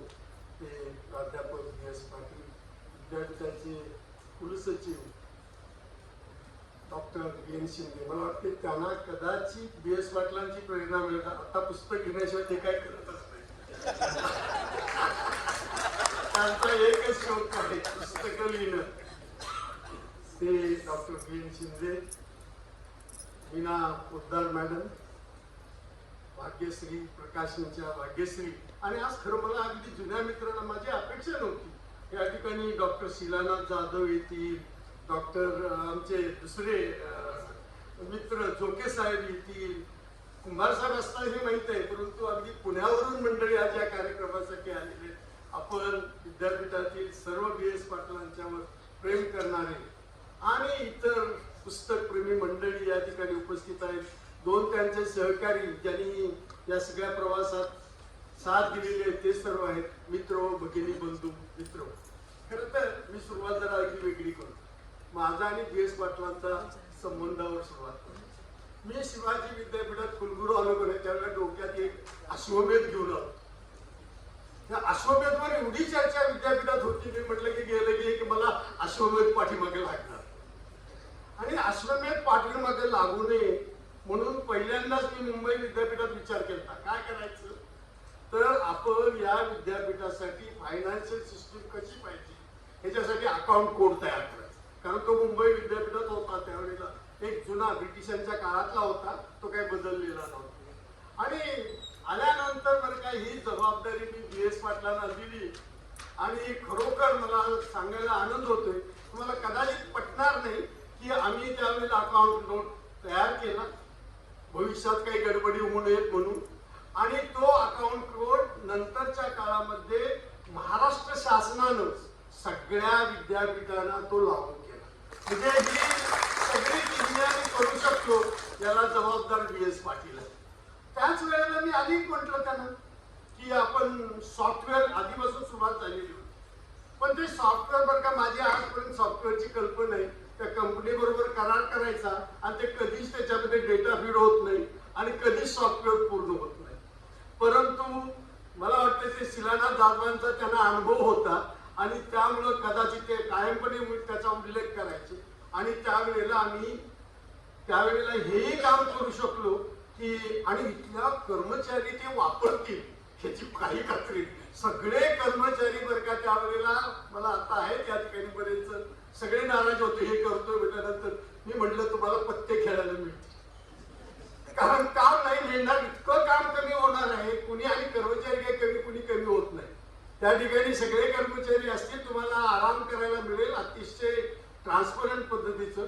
तर त्यामुळं बरं का मला एक मोठा कॉन्फिडन्स. आणि त्यांच्याकडून खरं तर ह्या जो नवीन विभाग टुरिझमचा मला अशीच एक कल्पना आली की आपण करायचं. माझ्या कल्पना फार वेगळ्या होत्या खरं. कदाचित त्या अजून त्या मॅडमना पण आता माहीत आहेत का नाही मला माहित नाही. त्यावेळेला मला असं वाटायचं की टुरिझम आपलं डिपार्टमेंट आहे आणि इतक्या चांगल्या सुंदर शैली म्हणजे त्या ऐतिहासिक गोष्टी आधीच वाचलेल्या पाहिजे. खरोखर मी नुकताच बालीच्या टूरला जाऊन आलो. मला वाटलं खर्च करून आपण तिथं काही माहिती मिळत नाही अशा पद्धतीनं, म्हणजे लोक 100 कोटीचा व्यवहार केला सांगतात, परंतु गेल्यानंतर तुम्हाला लक्षात येते की त्यांना काहीच माहिती असत नाही. आणि त्यांनी जी माहिती देणं अपेक्षित आहे म्हणजे आपण पुस्तक अशा पद्धतीचे पुस्तक त्यासाठी आवश्यक. मला असं वाटायचं विद्यापीठातलं जे बुकिंग आहे ते सगळं टर्मिनल इथं घेतलं जावं. मला माहित आहे की आता चालू आहे का बंद आहे, बंदच असणार माझी खात्री आहे. परंतु विद्यापीठाची बुकिंग होतात सगळे आपल्याकडून. हा अरे वा, चांगली आहे, आनंदाची गोष्ट आहे.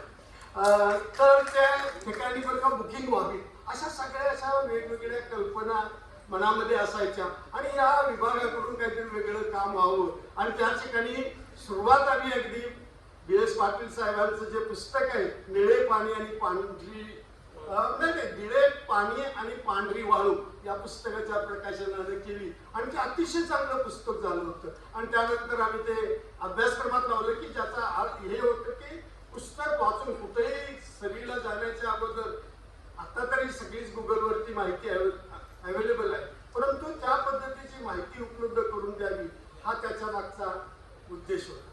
खरं तर मला आता मी हे अननेसरली काही गोष्टी बोललो, पण मला असं वाटलं की DS पाटलांच्या बद्दल थोडीशी माहिती असावी पुस्तकाची, त्याच्या अगोदर काही गोष्टी बोलणं आवश्यक आहे. आता मी थोडंसं पुस्तकाबद्दल बोलू. खरं तर पुस्तकाला प्रस्तावना रणधीर शिंदेने जी लिहिलेली आहे ती अतिशय सुंदर आहे. आणि त्यामध्ये बरं का त्यांनी आता जो उल्लेख केला तो सगळा उल्लेख ह्यामध्ये काही गोष्टी मला आधी आवर्जून सांगायच्या, त्यांनी अगदी थोडक्यात सांगितलं. खरं तर मला या पुस्तक लिखाणामध्ये सगळ्यात मोठं त्यांचं काम कुठलं असेल, त्यांचा मित्र गुलाबसिंग राजपूतला हे पुस्तक अर्पण केलेलं आहे. तो मित्र सध्या आपल्या बरोबर नाही, पण त्याच्यापेक्षा बरं का त्या मित्राच्या बरोबर म्हणजे त्यांनी ज्या ज्या गोष्टी केल्या त्याच्याबद्दल लक्षात ठेवून हे करणं. आणि त्याच्यापेक्षा दुसऱ्या मित्राबद्दल मी बोलणार आहे, त्याचाही उल्लेख यामध्ये आलेला आहे. वारके म्हणून मित्र आहे. खरोखर मित्रत्व कसं असावं याच्यावर. आता हे वारके म्हणून मित्र आहे, ते वारल्यानंतर तो चांगला लेखक होता, चांगला कवी होता आणि ते शिरोड्याला होते. आपल्याला माहिती आहे विश्व खांडेकरांच्या ज्या ठिकाणी त्यांनी शाळेमध्ये काम केलं होतं त्याच ठिकाणी तो होता. आता त्या ठिकाणी त्या मित्राचं त्यांनी काय करावं की तो वारल्यानंतर त्या मित्राच्या कविता होत्या आणि त्याचं प्रकाशन केले. तुम्ही हे काम बर का मी या पुस्तकामधून बर का दिनेश पाटलांच्याकडे या गोष्टी घेण्यासारख्या. म्हणजे या पुस्तकामध्ये तुम्हाला अनेक गोष्टी घेण्यासारख्या आहेत. त्यापैकी पहिली गोष्ट मित्रासाठी तो गेला आणि त्याच्यासाठी ते त्यांच्या घरी गेले जमखंडीला आणि जमखंडीला जाऊन त्याच्या मिसेसला भेटले आणि त्यावेळेला बरं का आता काय झालं असेल मला माहित नाही, त्यांनी पुस्तकात ते काही गोष्टी लिहिलेल्या नाही, त्याच्या लहान मुली होत्या आणि त्या जमखंडीला गेल्यामुळे त्या मराठी मीडियम मधून त्या गेल्या कानडी मीडियम मध्ये. आता कानडी मीडियम मध्ये भविष्यात ह्या मराठीच्या प्राध्यापकाच्या मुली मराठी बोलू शकतील का याच्याबद्दलची शंका सुद्धा. इतक्या लहान सहान गोष्टी या पुस्तकामध्ये आणि ज्या तुम्हाला हृदयाला भिडतात या पद्धतीच्या गोष्टी त्यांनी या पुस्तकात. खरं तर तुम्ही म्हणाल मला इतकी कशी माहिती, त्यांनी पुस्तक मला शनिवारी संध्याकाळी झेरॉक्स कॉपी दिली कारण कासोटी मॅडमने पुस्तक त्यांना दिलेलं नव्हतं. तर ते झेरॉक्स कॉपी वाचताना मला अशा गोष्टी आल्या मी हे पुस्तक 1 दिवसात वाचन केलं. त्यामुळं बरं का मला अशी अपेक्षा आहे की हे पुस्तक चांगलं असल्याशिवाय मनुष्य 1 दिवसात पुस्तक वाचू शकत नाही आणि या पद्धतीचं पुस्तकाचं त्यांनी लिखाण केलेलं आहे. त्यांचा खरोखर पहिला जो प्रवास आहे फार एकदम खरं तर म्हणजे स्कूटरवरचा त्यांची स्कूटर घेण्यापासून आणि कशा पद्धतीनं आणि मित्रांना जवळून म्हणजे मित्रांची जी भांडणं आहेत ती भांडणंही खरोखर बघण्यासारखी. मित्रांमध्ये भांडण असावं ते कशा पद्धतीनं त्या गोष्टी सुद्धा या पुस्तकात आलेल्या आहेत. मला एक गोष्ट सांगायची की प्रवास वर्णन बरं का खरं तर आता मग मलाही लिहायला पाहिजे.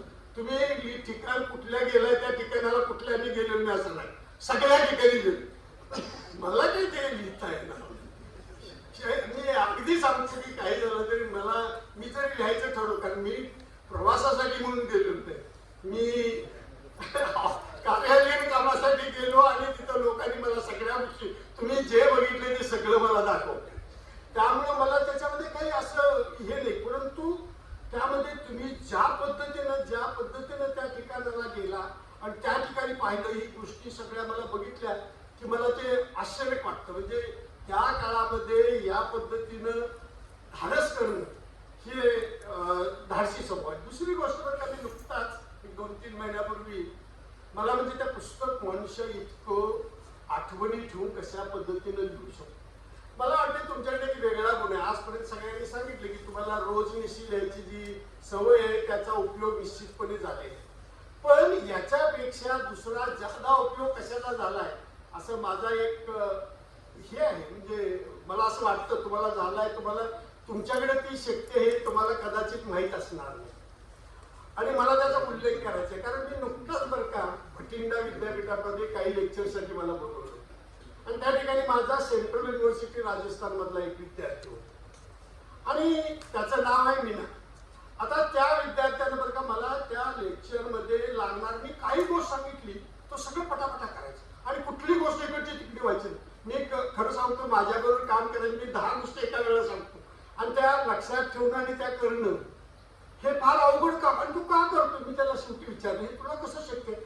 आणि त्यानंतर त्या 2-3 दिवसामध्ये मला काय ऑब्झर्व झालं की मी सगळं विसरून गेलो, पण त्यानं सगळ्या ठिकाणीच्या गोष्टी अतिशय सगळ्या म्हणजे मी काय बोललो कुठल्या ठिकाणी बोललो भाषणात काय बोललो यापासून सगळं तो सांगू शकत होता. मी म्हणजे तुला कसं शक्य आहे की इतकं लक्षात तू कशा पद्धतीने ठेवतोस. तर त्यानं काय सांगितलं माहितीये की मी एक टेक्निक आत्मसात केलं. ते कुठलं तर तो त्याचा मी विषय होता कल्चर अँड मीडिया.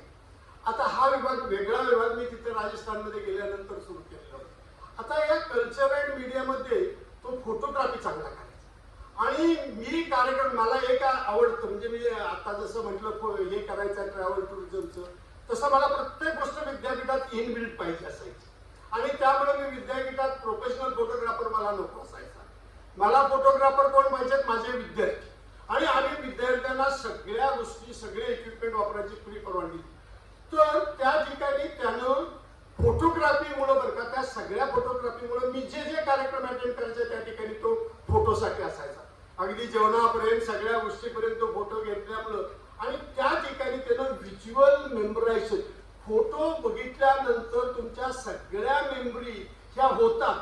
आणि त्यानं मला सांगितलं बरं का की त्यानं व्हिज्युअल मेमरीवर एवढी मास्टरी मिळवली, त्यामुळं तो कुठल्याही प्रसंग तुम्हाला अगदी डिटेलमध्ये झाला तशा पद्धतीने तो सांगू शकतो. मला वाटते तुमच्याकडे ही ताकद आहे. आणि ही व्हिज्युअल मेमरायझेशन हा एक नवीन संकल्प आहे. दुसरी मला गोष्ट अशी जाणवली, तुम्ही कदाचित पटणार नाही, आता सगळे म्हातारे व्हायला लागले. म्हणजे आम्ही तरी त्या दृष्टीने, तुम्ही पण आता यायला लागलाय. त्या ह्याच्यामध्ये बरं का सगळ्यांना आता एका मोठ्या रोग, म्हणजे माझे आता मित्र आहेत, त्या मित्रांच्या बऱ्याच पर्टिक्युलरली लेडीज, त्यांचं काय होतंय की त्या डिमेन्शिया. तुम्ही विचारा, आम्ही आता माझे मित्र जर का अमेरिकेत गेले, तुम्ही म्हटलं अमेरिकेला परत काय येत नाही, आता कसा येणार, बायकोला डिमेन्शिया आहे, तिला काही कुठं कळतच नाही, तर तिच्या बरोबर. तर तुम्हाला खरोखर डिमेन्शिया जर घालवायचं असेल तर अशा पद्धतीची पुस्तकं वाचली पाहिजे. तुमच्या सगळ्या जुन्या आठवणी त्याबरोबर लगेच लिंक होतात. मी आता प्रत्येक त्यांचं जे स्थळ आहे त्या स्थळाबद्दल मी सांगितलं, मी गेलेलो आहे त्या ठिकाणी माझ्या सगळ्या आठवणी परत परत मला लक्षात आल्या. मला असं वाटतं की माणसानं जर खरोखर डिमेन्शिया येऊन द्यायचा नसेल तर सातत्यानं पुस्तकं वाचली पाहिजेत. आणि फक्त पुस्तकं नाही, ती पुस्तकं वाचून त्याच्याबरोबर आपल्या जीवनात घडलेल्या गोष्टी लिंक केल्या पाहिजेत. आणि लिंक केले तर कुठं ना कुठं तरी या डिमेन्शिया कमी होईल असं मला वाटते. खरं तर त्यांचं दांडेली, जोग फॉल्सला मीही गेलो तेव्हा इतका भयंकर पाऊस होता आणि त्यामुळे मला त्या ठिकाणी राहायला लागलं होतं. आणि अगदी शृंगेरी मठाची तर मला आठवण आहे बरोबर. ते मला खरोखर शृंगेरी मठामध्ये ते लाल मासे वगैरे तुम्ही सांगितला, पाणी इतकं स्वच्छ आहे. आणि त्या ठिकाणी त्यांनी जी हे दिलेली ते मला, मी जाऊन आलो तरी माहित नव्हतं. त्यांनी काय सांगितले, ते मठाची शंकराचार्यांनी ज्या वेळेला ती जागा निवडली त्यावेळेला तिथे एक नाग आहे आणि तो नाग तिथं बेडकाला सावली द्यायचं म्हणून तो फणा उभा करून उभा राहिलेला आहे. तो बेडकावर हल्ला करत नाही. असा एकमेकां प्राण्यामध्ये सुद्धा विरोधी भाषा असून सुद्धा अशा पद्धतीचं होतं हे बघितल्यानंतर शंकराचार्यांनी त्या ठिकाणी मठाची निर्मिती केली. खरोखर मला शंकराचार्यांना भेटण्यात मला काय आनंद झाला. मी बरोबर 4 तासांचं विश्रांतीची वेळ असते आणि 4 नंतरच ते शंकराचार्यांना भेटता येतं. मी खरोखर 4 पर्यंत थांबलो. परंतु त्या भेटीमध्ये बरं का ज्या पद्धतीचं मनामध्ये भावना, मला असं एक कल्पना होती की मनात अशी काहीतरी भावना होती, पण मला काही त्या पद्धतीची भावना तयार झाली नाही असं माझी स्वतःची आहे. कदाचित त्याला आणि काही कारण असतील. खरं तर त्यांनी बरं का म्हैसूर, श्रीरंगपट्टण, मला इतिहासाबरोबर बोलले. खरोखर त्यांनी इतिहास फार चांगला दिली, पण काही ठिकाणी त्यांनी इतिहास लिहिलेला नाही असं मला वाटतं. तुम्ही मला बघा बरं का, आता खरं सांगायचं तर कर्नाटकचं सगळं राजकारण चालू आहे त्या टिपू सुलतानवर. आता या टिपू सुलतानाच्या त्या श्रीरंगपट्टणमच्या तिथला जो समर महालचं तुम्ही उल्लेख केलाय, आता या समर महाल मध्ये बरं का जे चित्र आहे त्याच्यात मला हे अजूनही इतिहासकारांच्याकडून खरोखर खरं उत्तर कधीच मला कळालेलं नाही. इतिहासकारांची उत्तरं मिळवणं आता अवनिशिता आहे, मला माहित नाही की उत्तर कधी मिळतात का मिळत नाहीत. शेवटपर्यंत वाचत राहायचं इतिहासात. काय माहिती का, त्याच्यामध्ये एका ठिकाणी टिपू हा पेशव्यांची इतिहास आणि ती चित्र दाखवली आणि त्यात ती लावलेली आहेत चित्र आत महालामध्ये. आणि त्याच्यामध्ये ते दाखवतात की मराठ्यांशी एवढे चांगले संबंध होते आणि मुसलमान जे राजे होते त्यांच्या बरोबर त्यांचं हे होतं आणि त्यामुळे तो कसा इथला निष्ठ म्हणजे देशासाठी लढत होतो हा एक बाजू सांगितली जाते. आणि दुसऱ्या बाजूला सांगितलं जातं की तो त्यानं हे तोडलं, पण आता त्या मंदिरापासून तिथं बाजूलाच ते ह्याचं देऊळ आहे, श्रीरंग जे देऊळ आहे आणि ते इतकं मोठं आणि इतकं चांगलं देऊळ आहे. त्यामुळे मला खरोखर आजपर्यंत हा जो कर्नाटकात एवढा मोठा वाद चालू आहे, मला कुठल्याही इतिहासकारांना अगदी कन्व्हिन्सिंगली ही बाजू बरोबर आहे का ती बाजू बरोबर आहे त्याचं माझी तरी अजून झालेली नाही. मानसिकदृष्ट्या कुणाची तरी बाजू मान्य करायची माझी स्वतःची संकल्पना पूर्ण झाली नाही. खरं तर त्या ठिकाणी मी बदामीचा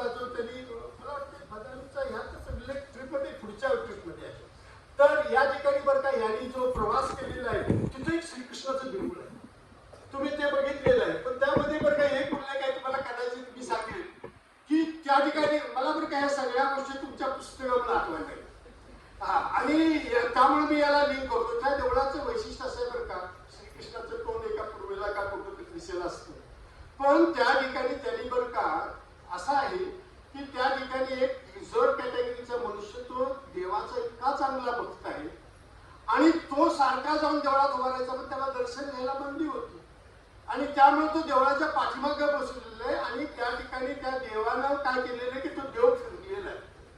देव फिरून उलटीकडे बघतोय आणि त्या ठिकाणी ती भिंत पडते आणि त्या ठिकाणी एक अशी खिडकी आहे आणि त्या खिडकीतून मग देव त्याला दर्शन देतो. अशा पद्धतीच्या आणि त्यांच्याकडे बरं का आज हजार आणि खरं तर मला तिथलं नवर म्हणजे माझ्या इतक्या गोष्टी माझ्या लिंक झाल्यात बरं का की त्या ठिकाणी तिथल्या एका महाराजांच्या बरोबर माझी चांगली गप्पा म्हणजे मला बरं का जरा व्हीआयपी ट्रीटमेंट असल्यामुळे मला सगळ्या गोष्टी जवळून ते 10,000 तिथं महाराजांची निवड सुद्धा लोकशाही पद्धतीने होते. बरेच असे मठ आहेत त्यांचे आणि त्यामध्ये आणि एका महाराजांनी आत्महत्या केलेली मी बघितलेली आहे.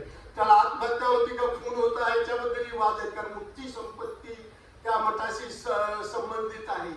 पण या पद्धतीनं मी ज्या वेळेला बघत जातो बरं का त्यावेळेला मला या पुस्तकामध्ये अनेक गोष्टी विचार प्रवर्तक आहेत आणि ते इंग्लिश लिटरेचरचे हे पुस्तक वाचून बघतो.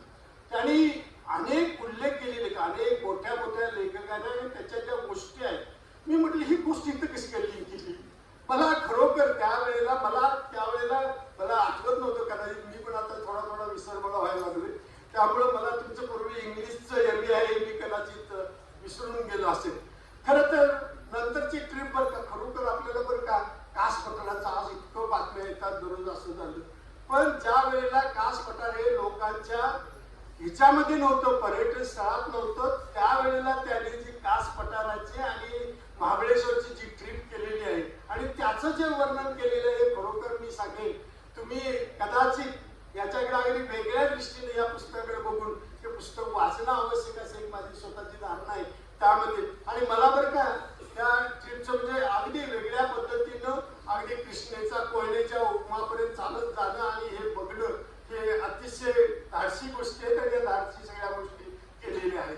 मला नंतरची ट्रिप ही म्हैसूर बदामी वगैरे जी आहे ती 2-3 स्टेटमध्ये होते तशी ती जवळजवळ स्टेट आहेत. मला वाटतं केरळा त्यात येतो बाजूला कर्नाटक आहे एका बाजूला तामिळनाडू आणि ह्या सगळ्या स्टेटमध्ये बरं का त्यांनी मला बरं का चालुक्यांचा भार आहे म्हणा कारण चालुक्य आहे तुम्हाला कदाचित त्यात लिहिलेलं नाही आम्ही बरं का तिथं आम्ही सांगतो आम्ही चालुक्य आहोत आमचं नाव चालुक्य आहे नंतर जे हे नाव दिलेलं आहे ते चालुक्य आहे. अशा पद्धतीनं म्हणजे या सगळ्या गोष्टी आहेत त्या अतिशय म्हणजे या ठिकाणी बरं का तुम्ही जमखंडींचा विठ्ठलरामजी शिंदेचा याचा उल्लेख केलेला आहे. त्या ठिकाणी जी मंदिर आहे खरं सांगायची म्हणजे त्या बनशंकरी म्हणून जे मंदिर आहे त्या बनशंकरी मंदिरात तर मला अगदी आठवते की आपल्याकडे कोल्हापूर वगैरे या भागात आपल्याकडे जसे कानडी भागातले लोक येतात तसेच इथले लोक सगळे लोक त्या ठिकाणी जातात आणि त्यात इतक्या प्रामाणिकपणे त्यातल्या तिथं असणारा खाद्यपदार्थ त्याच्या ज्या जी कोरडी केलेली भाकरी आणि त्याचा जो भाग आहे तो त्यांनी इतक्या चांगल्या पद्धतीनं त्यांनी दिलेला आहे त्यामुळे मला अतिशय त्या ठिकाणी याचं हे झालं. महाराष्ट्राचे काश्मीर म्हणून त्यांनी ह्याचा कास पठाराचा तो उल्लेख केलेला आहे आणि कापडाचा आणि तो अतिशय चांगल्या पद्धतीने. दिल्ली तर माझ्या दृष्टीनं फार आहे. दिल्लीला मला वाटतं मी किती वेळा गेलो हे मला मी त्यांच्यासारखं लिहून ठेवलेलं आहे त्यामुळे मला नुसता येणार नाही. मी दिल्लीला किती वेळा गेलोय आणि किती वेळा माझ्या काही आठवणी म्हणजे त्यांच्यासारख्या बरं का त्यांनी बरं का 2 काही उल्लेख केले खरोखर सांगावं का नाही मला लक्षात येत नाही पण त्या पुस्तकात इतकं इंटरेस्टिंग आहे की काही तृतीयपंथी लोक त्या डब्यात जातात आणि ते लोकांच्याकडून पैसे कसे काढतात आणि जाताना काय म्हणून जातात हे तुम्ही पुस्तकातच वाचावं असं मला वाटतं. मी त्याचा जास्त उल्लेख आता इथं करत नाही म्हणजे त्या ठिकाणी जे उल्लेख आहेत ते खरोखर ते उल्लेख अतिशय मला वाटत होतं की आज रणधीर असतील कदाचित आणि भोसले सरांनी बऱ्याच गोष्टी इथं सांगितले पण या ठिकाणी ज्या त्यांच्या आठवणी मलाही एक आठवण आहे मी खरोखर अक्षरशः काही न खाता लिहून एकदा परत आलो. इंदिरा गांधींची हत्या झाली होती आणि आमच्या डब्यामध्ये शीख होते आणि ज्या वेळेला डब्यात सगळी डब्यावरती दगडफेक चालू आहे आणि त्याच्यामधून मी दिल्लीत येतोय मलाही म्हटलं की आत्मचरित्रामध्ये काही गोष्टी आपल्याशी संबंधित आहेत. खरं तर या दिल्लीमध्ये बरं का लोधी गार्डन तुम्ही बघितले का नाही मला जरा शंका आहे. तुम्ही काय मुघल गार्डन इतक्या बघा मुघलांनी किती लोक म्हणत असतील गार्डन केलेले त्याचा उल्लेख यांच्या पुस्तकात आहे. मुघलांनी बरं का ज्या गोष्टी आपल्याकडे फक्त प्रत्येक दृष्टीने इतिहासात बघताना इतिहास एवढा कन्फ्युजिंग आहे बरं का, ते फक्त अवनीश आणि भोसले सरच त्यांना माहिती. मला खरोखर कळताना कारण कोण काय म्हणतो हेच कळत नसतं. म्हणजे दरवेळेला एका आता मी वाचतो त्यावेळेला कुठे वाचतो मुघलांच्या काळात सगळ्यात जास्त जीडीपीची ग्रोथ मुघलांच्या काळात 25% जीडीपी, आणि ही फक्त मुघलाच्या काळात होती. म्हणजे मुघल हे जर चांगले राज्य नसते, राज्यकर्ते नसते, आणि त्याच वेळेला बरं का कदाचित ब्रिटिशांचा उल्लेख असा होतो की ब्रिटिश हे लुटार होते, आणि हा उल्लेख इतिहासातल्या अनेक तज्ञांनी केलं. मी मला वाटते मागच्या वेळेला मी अवनीचा सत्कार करताना त्या ह्याचं मी आता नाव विसरलो, पण त्याचा उल्लेख त्यामध्ये आहे की त्या कशा पद्धतीने या दोन राजवटी होत. म्हणजे या ठिकाणी बरं का देशाचा इतिहास, भूगोल सगळ्या गोष्टी आहेत का नाही त्यांच्या स्वतःने आई वडिलांना घेऊन जात आहेत, आणि त्या सगळ्या गोष्टी त्यांनी युपीचं जे वर्णन केलं की नाही ते पुस्तकातच तुम्ही वाचावं की तिथले जे भटबळी आहेत ते कशा पद्धतीनं तुम्हाला इथं जन्मस्थळ होतं, ह्याला पैसे द्या, ह्याला पैसे द्या, ह्याला त्याला पैशाशिवाय दुसरं काही करत नाही. ह्या गोष्टी त्यांनी बरं का दक्षिण आणि उत्तर ह्याच्यामधला जो फरक आहे तो खरोखर फरक तुम्ही बघायचं समजून घ्यायचा असेल तर मला वाटतं राजकारण्याने हे पुस्तक वाचावं. खरोखर या राजकारण्याला सुद्धा या पुस्तकाचा फायदा होईल, त्यांना कुठंतरी वापरायला. मी अगदी सांगेन की त्यामध्ये अतिशय चांगल्या गोष्टी आहेत, आणि त्यामुळं या ठिकाणी त्यांनी हे सांगितलेले 8 विजन बघायला कळायला लागले. आणि खरं तर सांगायचं बरं का मला इतका म्हणजे मला माझ्याकडून ज्या सुटलेल्या गोष्टी आहेत त्या म्हणजे की राजीव गांधींच्या समाधीवरती त्या ठिकाणी जो लाल रंग दिलेला आहे म्हणजे त्या रक्ताच्या थारोळ्यामध्ये, आणि त्याचं जे वर्णन ते करतात त्यांनी महात्मा गांधींच्या बरं का हे मला कधी सुचलं नाही, मी किती वेळा तरी गेलो असेल, पण त्या ठिकाणी त्यांनी पूर्ण ते लिहिलेलं आहे. आता कदाचित आता नेटवर सुद्धा उपलब्ध असेल, पण त्या समाधीवर काय लिहिले आणि त्या ठिकाणी त्यांच्या भावना कशा पद्धतीने गांधी, नेहरू आणि नेहरूंचं त्या ठिकाणचं जे मृत्यूनंतरचं विजन आहे याच्याबद्दल ते ज्या वेळेला बोलतायत खरोखर खरं सांगायचं बरं का या पुस्तकात एक आत्मा आहे. म्हणजे तो इतिहास त्या स्वातंत्र्य चळवळ समोर दुसऱ्या पद्धतीने स्वातंत्र्य चळवळ सांगण्यापेक्षा आत्ताच्या या स्मारकामधून ती स्वातंत्र्य चळवळ सांगताना बरं का पाटील साहेबांनी मुक्त असते अगदी बरं काय इतक्या पद्धतीनं लिहिलेलं आहे. ते त्या लिखाण म्हणजे सगळ्यांना माहीत लिखाण आहे, म्हणजे हे त्यांचं वेगळं नाहीये. त्यांनी त्या ठिकाणचं त्या सगळ्या गोष्टी घेऊन त्याला ज्या पद्धतीनं संकलन केलंय ही गोष्ट माझ्या दृष्टीनं अतिशय चांगली आहे. देवभूमी, पानिपत, आपल्याला मराठाचा इतिहास, शिमला वगैरे मला खरोखर मला अगदी शिमल्याचं रीज वगैरे ह्या सगळ्या गोष्टी अगदी स्वप्न होत आहे तिथं रस्त्यात वरती जाण्यासाठी जी वापरायची लिफ्ट वगैरे, आणि त्या ठिकाणी बरं का अगदी डलहौसी पर्यंतच्या गोष्टी तुम्ही जर बघितल्या तर त्यांनी अगदी स्केटिंग वगैरे केलेलं आहे त्या ठिकाणी, आणि त्या ठिकाणी या गोष्टी, आणि यामध्ये यांच्या मित्रांचं कौतुक आहे. मित्र कधी हे ठरवून नसल्यामुळे बरं का ह्या ट्रिप मधली खरी मजा जी असेल ह्या सगळ्या गमती जमती आहेत त्या ठरवून न केल्यामुळं त्यांनी आलेले आहेत. केरळचा तर खरं मला मी सगळ्यात आवडतं माझं स्टेट केरळ आहे, आणि त्यामुळे त्यांनी केरळबद्दलची माहिती दिलेली आहे. आणि त्या ठिकाणी बरं का संग्रहालयातला मनुष्य सांगतो की हे संग्रहालयात तुम्हाला बघताय म्हणजे हे हिचा जे आहे जो एरिया तुम्हाला तो संशोधकासाठी आहे आणि प्राण्यासाठी आहे, हा तुमच्यासाठी नाहीये. पण हे परत दुसऱ्यांदा तरी सुद्धा तो हे आपली त्याच्यावरची ही भूमिका न सोडून परत जात आहेत, आणि त्यामुळे कदाचित त्यांना त्या ठिकाणी हे केलेलं आहे. खरोखर या सगळ्या गोष्टी अचंबित करणार आहेत. आणि त्यांनी शेवटची जी ट्रिप आहे हर हर गंगे मला वाटते ती आई वडील आणि सगळ्यांना घेऊन, आणि त्यामध्ये आमचाही थोडासा 2-3 ठिकाणी माझा उल्लेख आहे, कारण त्या ठिकाणी आमचा एक असिस्टंट होता त्यांनी त्यांचं सगळं आम्ही बुकिंग वगैरे केलेलं होतं. त्या ठिकाणी ते येतात तिथून गाडी घेऊन ते हरिद्वार, जयपूर, भरतपूरचा त्यांनी त्या हे आहे पक्ष्यांचं एक मोठं हे आहे बर्ड सँक्च्युरी आहे, आणि या सगळ्या गोष्टी. आणि यापेक्षाही महत्वाचं मेलबर्नचा एक उल्लेख आहे. शेवटचा त्यांची जी ऑस्ट्रेलियातली ट्रिप आहे, मी ऑस्ट्रेलियालाही बरेच दिवस गेलो, त्यांच्या भावाकडेच राहिलो होतो. त्यांच्या भावाचं आणि त्यांनी जे वर्णन केलेलं आहे त्या सगळ्या सिटीमध्ये मी गेलो, पण मला त्या ठिकाणी बरं का त्यांनी जी वर्णनं केलेली आहेत ती अतिशय सुंदर आहे. त्यामुळे मला माझा पूर्वीचा जो ऑस्ट्रेलिया होता मी पाहिलेला तो ऑस्ट्रेलिया मला माझ्या अगदी नजरेसमोर होतोय. काही ठिकाणी अशी गावं होती मला अगदी बरं वाटते. मला वाटतं मी एका आडलेटमध्ये गेलो. मला त्या गावामध्ये एक वैशिष्ट्य वाटलं, बरं वाटलं की त्या ठिकाणी बरं का तुम्ही म्हटलं काही ठिकाणी हे नाही, लोकल ट्रान्सपोर्ट नाही आहे, पण त्या आडलेटमध्ये असा ट्रान्सपोर्ट आहे की तो सगळ्यांना फ्री. आणि म्हणजे त्यांनी लोकांची भावना अशी आहे की जर पैसे देऊन असेल तर लोक कुणी पब्लिक ट्रान्सपोर्टमध्ये जाणार. तर त्या ठिकाणी त्या आडलेटमध्ये, आडलेट आपल्याला क्रिकेटचं मैदान म्हणून आपल्याला सगळ्यांना माहित आहे. आणि त्यांच्या ऑस्ट्रेलिया ट्रिपमध्ये त्यांचा जो पुतण्या आहे तो माझा मित्र आहे. लहान असला, आता तो डॉक्टर झाला आहे, मोठा आहे. परंतु त्यावेळेला बरं का क्रिकेट मला खरोखर तिथे एका लहान मुलीची अजूनही आठवण आहे बरं का.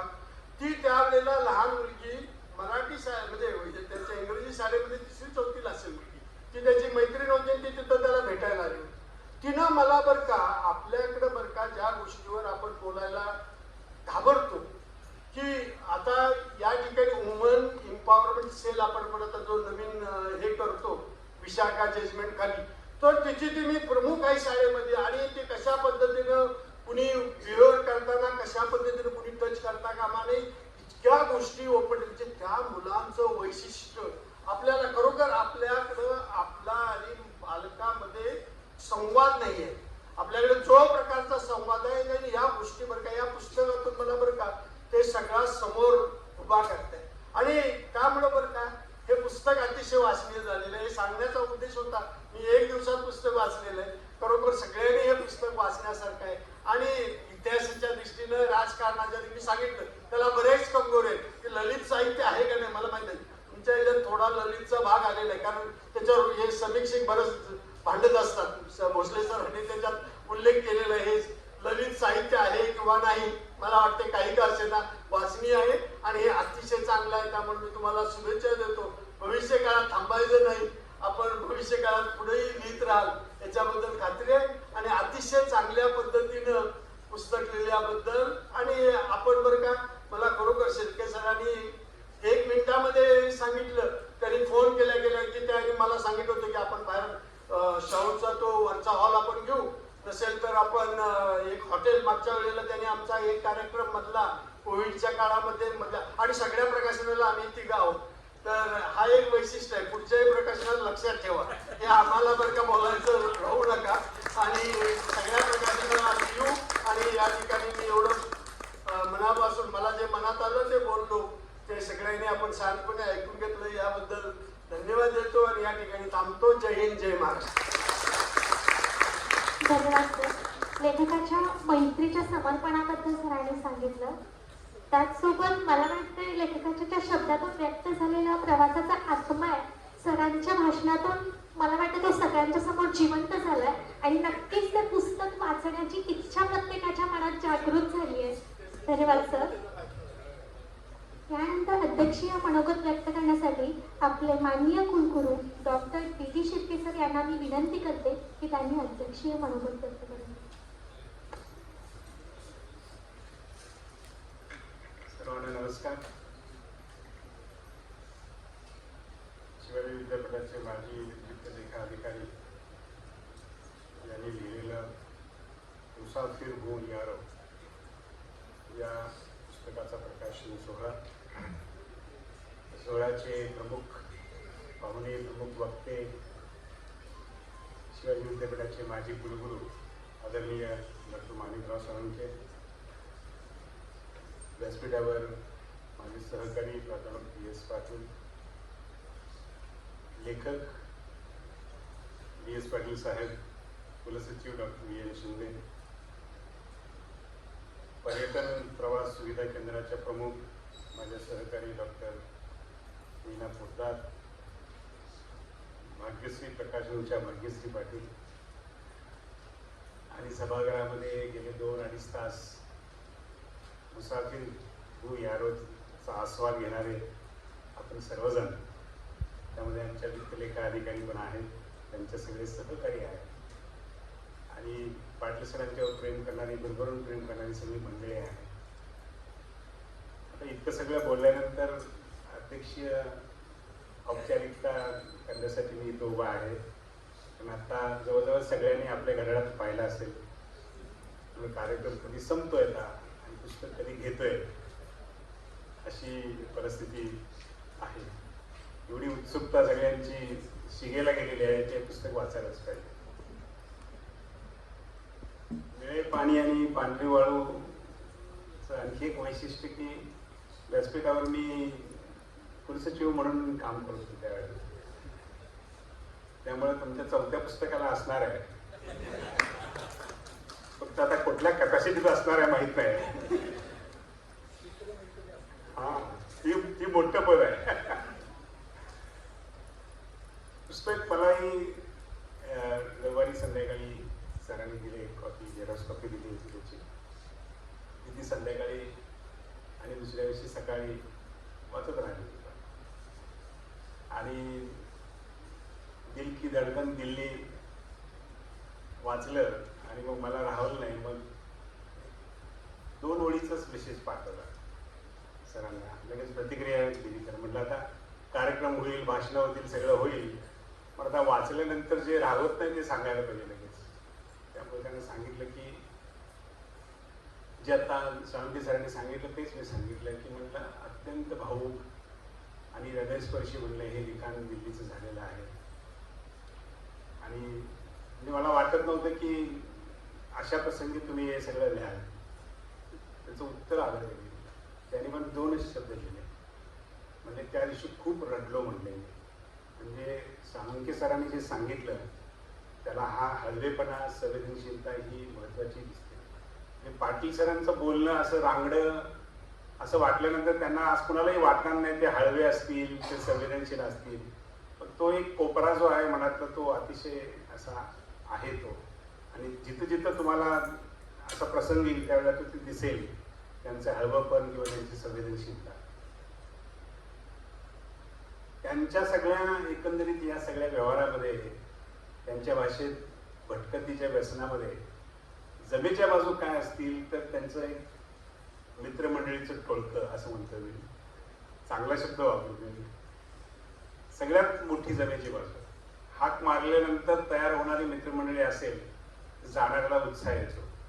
आणि हाक मारल्यानंतर कारणं सांगणारी माणसं असेल तर जाण्याचा उत्साह मावळताना तो जातच नाही. त्यामुळं या पुस्तकाचं जेवढं श्रेय पाटील सरांना आहे तेवढंच श्रेय त्यांचे सगळे हे मंडळी जी आहेत त्या बरोबर फिरलेली त्यांना तेवढं आहे. अर्थातच त्यांच्या कुटुंबियांना पण आहे, कारण ते म्हणणार की आमचा कुटुंबच नव्हता. त्यांनी जे ठराविक दिवसानंतर जमेत घेतलं नाही, त्यांना जायचं म्हटलं जावं आता ठीक आहे. दुसरी गोष्ट अशी की आपण सगळे लोक फिरत असतो. सगळे जवळजवळ 80 ते 90% लोक आता जिथं फिरायला गेल्यानंतर आपण काय काय पहिल्यांदा आपल्या डोक्यात काय असते ते की पहिल्यांदा राहायचं कुठं ते छानपैकी पाहिजे. आणि त्याच्यानंतर काय खायचं काय. आणि बरोबर उलट ह्यांचा त्यांनी राहायचा कधी विचार केला नाही, खायचा कधी विचार केला नाही. ए पासून बी पर्यंत जात असताना ए तो बी मधला प्रवास आहे ही त्यांची भटकंती. मग ती जंगलातली लाईट बंद करून असणारी स्कूटर असो किंवा काही असो, तुम्ही सगळ्या प्रवासामध्ये बघा. आणि यांचं असेल ना तिथं राहायचं खायचं ह्यांच्या अडचणीच तिथं आहे. त्या अडचणी पण त्यांनी एन्जॉय केलेल्या आहेत. म्हणजे प्रवास करायचा म्हणजे काय नेमकं. पोद्दार मॅडम तुमच्या विद्यार्थ्यांना सांगा की प्रवास वर्णन शिकवताना हा विद्यार्थ्यांचा एक महत्वाचा भाग आहे की एक प्रसिद्ध पर्यटन कंपनी आहे त्याच्यामध्ये 2च ते सांगतात की read it, go and confirm it. म्हणजे पहिल्यांदा वाचा, जा आणि खात्री करा. आपलं बरोबर उलट होतंय. आपण काय करतोय, जातोय, बघायचा प्रयत्न करतोय, परत येतोय आणि परत वाचतोय आणि नंतर नेमकं कधी करते बघायचंच राहिलं. ही सगळी म्हणजे प्रोसेस कशी असायला पाहिजे पर्यटनाची याचा धडा वस्तुपाठ मला वाटतं त्यांच्या सगळ्या प्रवास वर्णनामध्ये तुम्हाला दिसून येतो. शिंदे साहेबांसारखी, पटन शेट्टी सरांसारखी ही सगळी भाग्यवान मंडळी आहे ज्यांची फरफट समृद्ध झाली असं म्हणतात. तर अशी फरफट समृद्ध करणारे मित्र पण असायला पाहिजे. आणि जे मित्र असे फरफट समृद्धी करायला नेतात तसे मित्र दुसरे पण असायला पाहिजे तयारीने लागणारे. त्यामुळे तो एक भाग आहे. निसर्गाची भयंकर आवड हा सगळा या सगळ्या प्रवास वर्णनामधला एक गाभा आहे की तुम्ही आम्ही बऱ्याच वेळा काय करतात दिल्लीला जायचं म्हटल्यानंतर आपली आत्ताची फर्स्ट प्रायोरिटी काय असेल तर आता काय नाही, आता आपण विमानानेच जायचं आपल्याला, कारण मधलं काहीच बघायला मिळत नाही. म्हणजे ज्या वेळेला लँडिंग होते त्यावेळेचा त्रास, टेक ऑफ असते त्यावेळेचा त्रास, मधल्या काळात कधी येते कारण इकडं बघ तिकडं बघ काय दिसतच नाही. कुठं तर चुकून कोणाला जर विंडो सीट मिळाली असेल तर काय थोडे ढग दिसतात, आपण किती उंचावर आहे तेवढं कळतं, त्याच्या पलीकडे काही नाही. आणि सगळे चौकोनी चेहरे करून बसलेले असतात, निम्मे झोपलेले असतात, निम्मे कानात काही घरून ऐकत असतात. म्हणजे हे सगळं एवढंच चित्र तिथे दिसतं, या पलीकडे काही चित्र दिसत नाही. आणि आपल्या मला ते एक 5-10 स्क्वेअर फूट सोडून काय दिसत नाही, सगळ्या पाठी दिसतात. पण नेमकं एखादी व्यक्ती ऑफिसच्या कामानिमित्तानं, कोर्टाच्या कामानिमित्तानं ज्यावेळेला दिल्लीला रेल्वेने जाते, म्हणजे 30 वर्षापूर्वी, 30-35 वर्षापूर्वी, त्याला दिसलेलं जे आहे ते आपल्याला काय दिसत नाही, आपल्याला दृष्टी नाही आहे. ती दृष्टी पाटील साहेबांच्याकडे आहे. म्हणजे सगळं असं दिसत असतं. आणि त्यांचा एक कॅमेरा आहे, तो म्हणजे त्याला अफाट मेमरी आहे त्याला, म्हणजे इन्फिनिट जीबीचा कॅमेरा त्यांच्याकडे आहे असं मला वाटतं. ते सारखं कॅप्चर करत असतं. आणि सारखं कॅप्चर केलेलं जे आहे ते थोडं लिहित असतात, पण थोडं त्यांच्या डोक्यात असतं. म्हणजे साळुंखे सर म्हणतात ते बरोबर आहे, डिमेन्शिया अजिबात होणार नाही, ते सगळं एवढं पॅक आहे आणि सारखं रिप्रोड्यूस होतं. मला या निमित्तानं कधी कधी उत्तम कांबळेंच्या फिरस्तीची आठवण येते. त्यांची फिरस्ती बघा, ते बस स्टँडवर बसले ना, एक लेख तयार झाला. तसं तुमचं आहे, कुठलाही प्रवास झाला ना, एक लेख तयार झाला. तर ती दृष्टी आहे, ते अर्थात साहित्यिक भान आहे आणि तेवढ्या पेशन्स आहेत ते सगळं उतरून काढायच्या. मला वाटते 90% लोक जी फिरतात त्यांच्याकडे हे सगळं नसतं. त्यामुळे पुस्तकही क्वचितच अशी होतात. नाहीतर सगळ्यांनी जर असं सगळं केलं असतं तर मग दररोज सकाळ संध्याकाळ पुस्तक प्रकाशनाचाच कार्यक्रम झाला असता. ते वाचायचं काय, कुणी वाचायचं असा प्रश्न पडला असता. तर ते 10 कुठल्या 1-2-3% ही सगळी मंडळी आहे. मला वाटते या पुस्तकाचा आनंद घेत असताना खूप साऱ्या गोष्टी शिकण्यासारख्या आहेत. त्या मला वाटतं या पुस्तकाच्या निमित्तानं शिकाव्यात. जमलं तर आपलेही काही मित्रमंडळ असेल त्यांना हात देऊन जवळची का असेना एखादी ट्रिप काढावी आणि राहायचं कुठं, खायचं कुठं याचा जास्त न विचार करता ट्रिपला कशाला नेवर याचा 2 वेळा विचार करावा आणि त्याचा आनंद घ्यावा. याच्यात खरा प्रवासाचं सुख आहे, निसर्गाचं सुख आहे, त्याच्यात खरा आनंद आहे.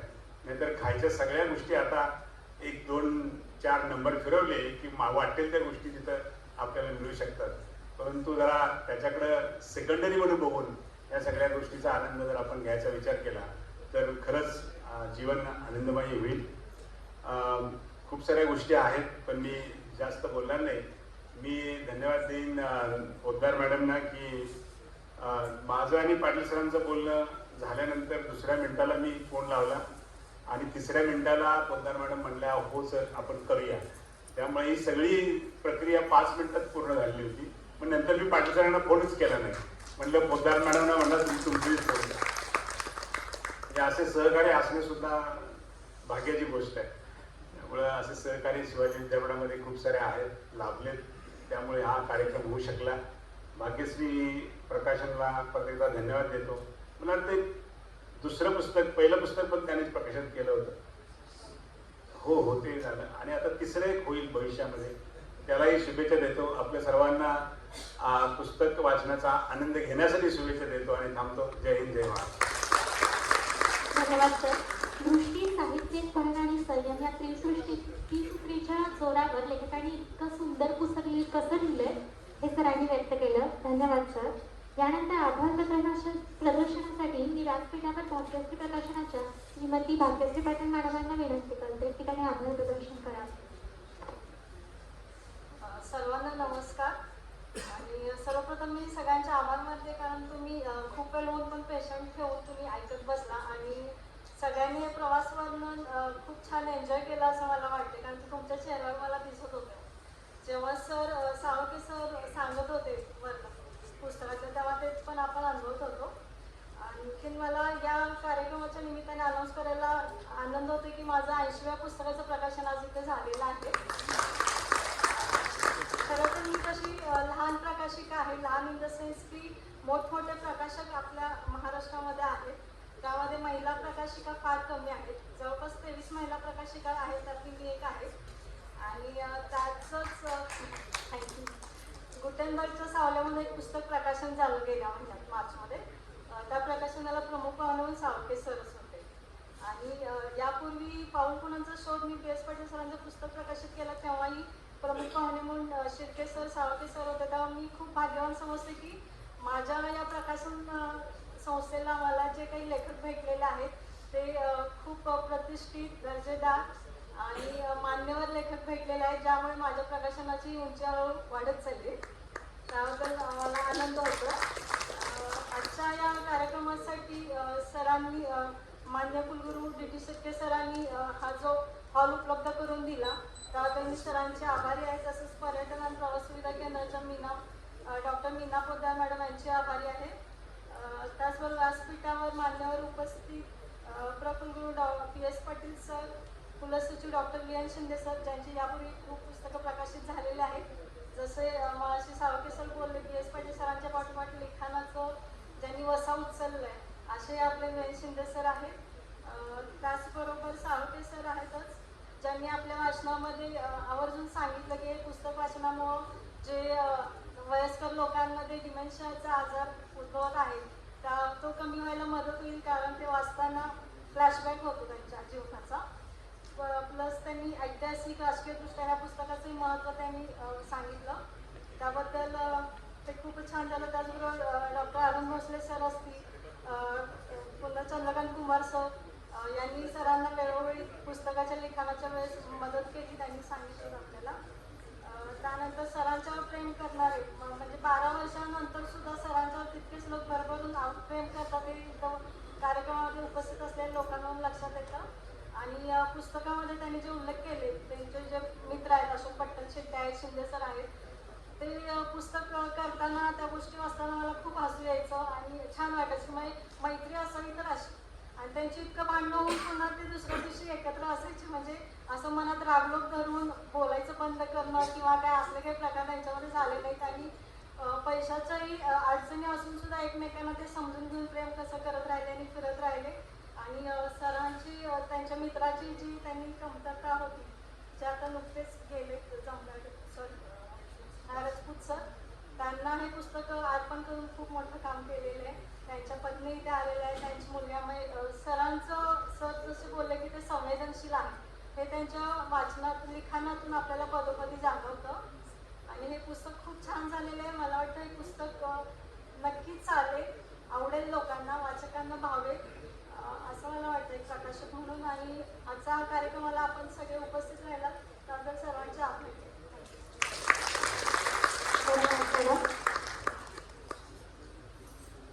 सर्वांसाठी चहापाण्याचा कार्यक्रम बाहेर आयोजित केला आहे, तरी सगळ्यांनी कृपया लाभ घ्यावा.